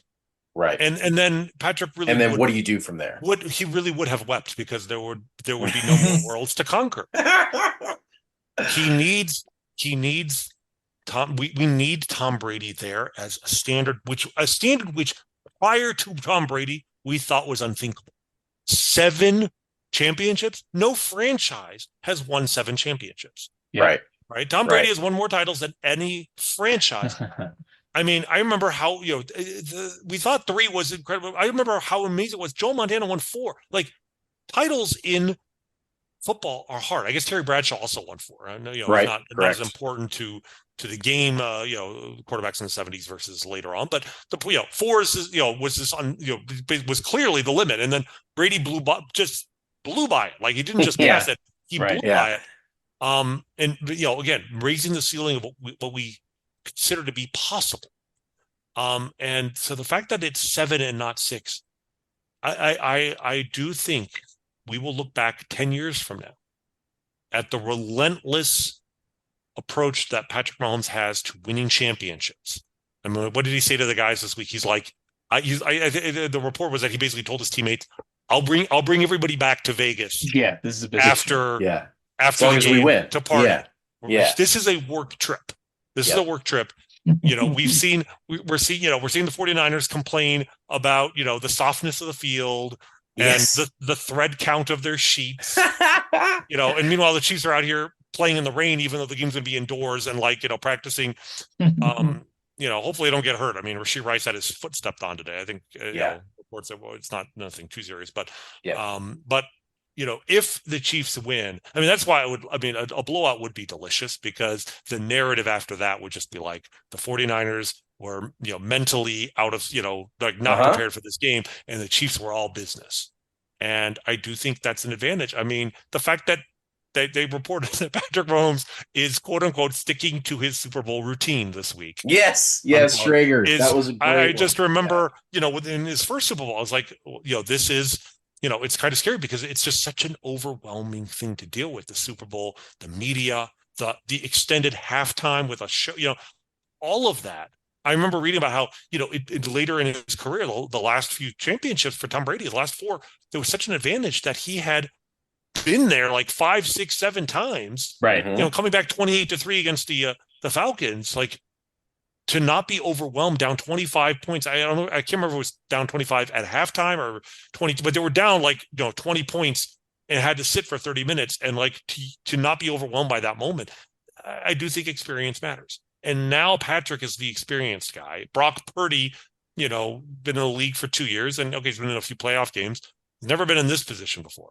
No. And I think that, Patrick is motivated by those titles, but the fact that the bar has been set even higher, I think it will motivate him to work even harder to get there. And so if my quarterback is going for the most titles ever, like as a Chiefs fan, that's what I want. I want him. I don't Yes, you want want to him live to through be those titles. satisfied with Yeah. 6. I Yep. want him to want 7. I want him to, I want that to be the goal. I want the goal to be the highest possible number. So we may one day look back and say that D4 did us all an enormous favor.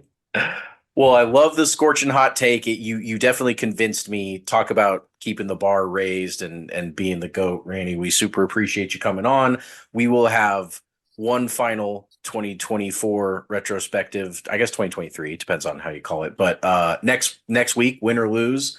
And until then, enjoy the game. Thank you, guys. I hope we have an emergency podcast in a couple of days. Oh my gosh, that Super Bowl emergency podcast. So we didn't get to do the one after 54. We barely decided to do the podcast, but we certainly did one after 57. It was a blast. We will have you back on for that. But otherwise, thanks for your time, and we'll talk to you next week.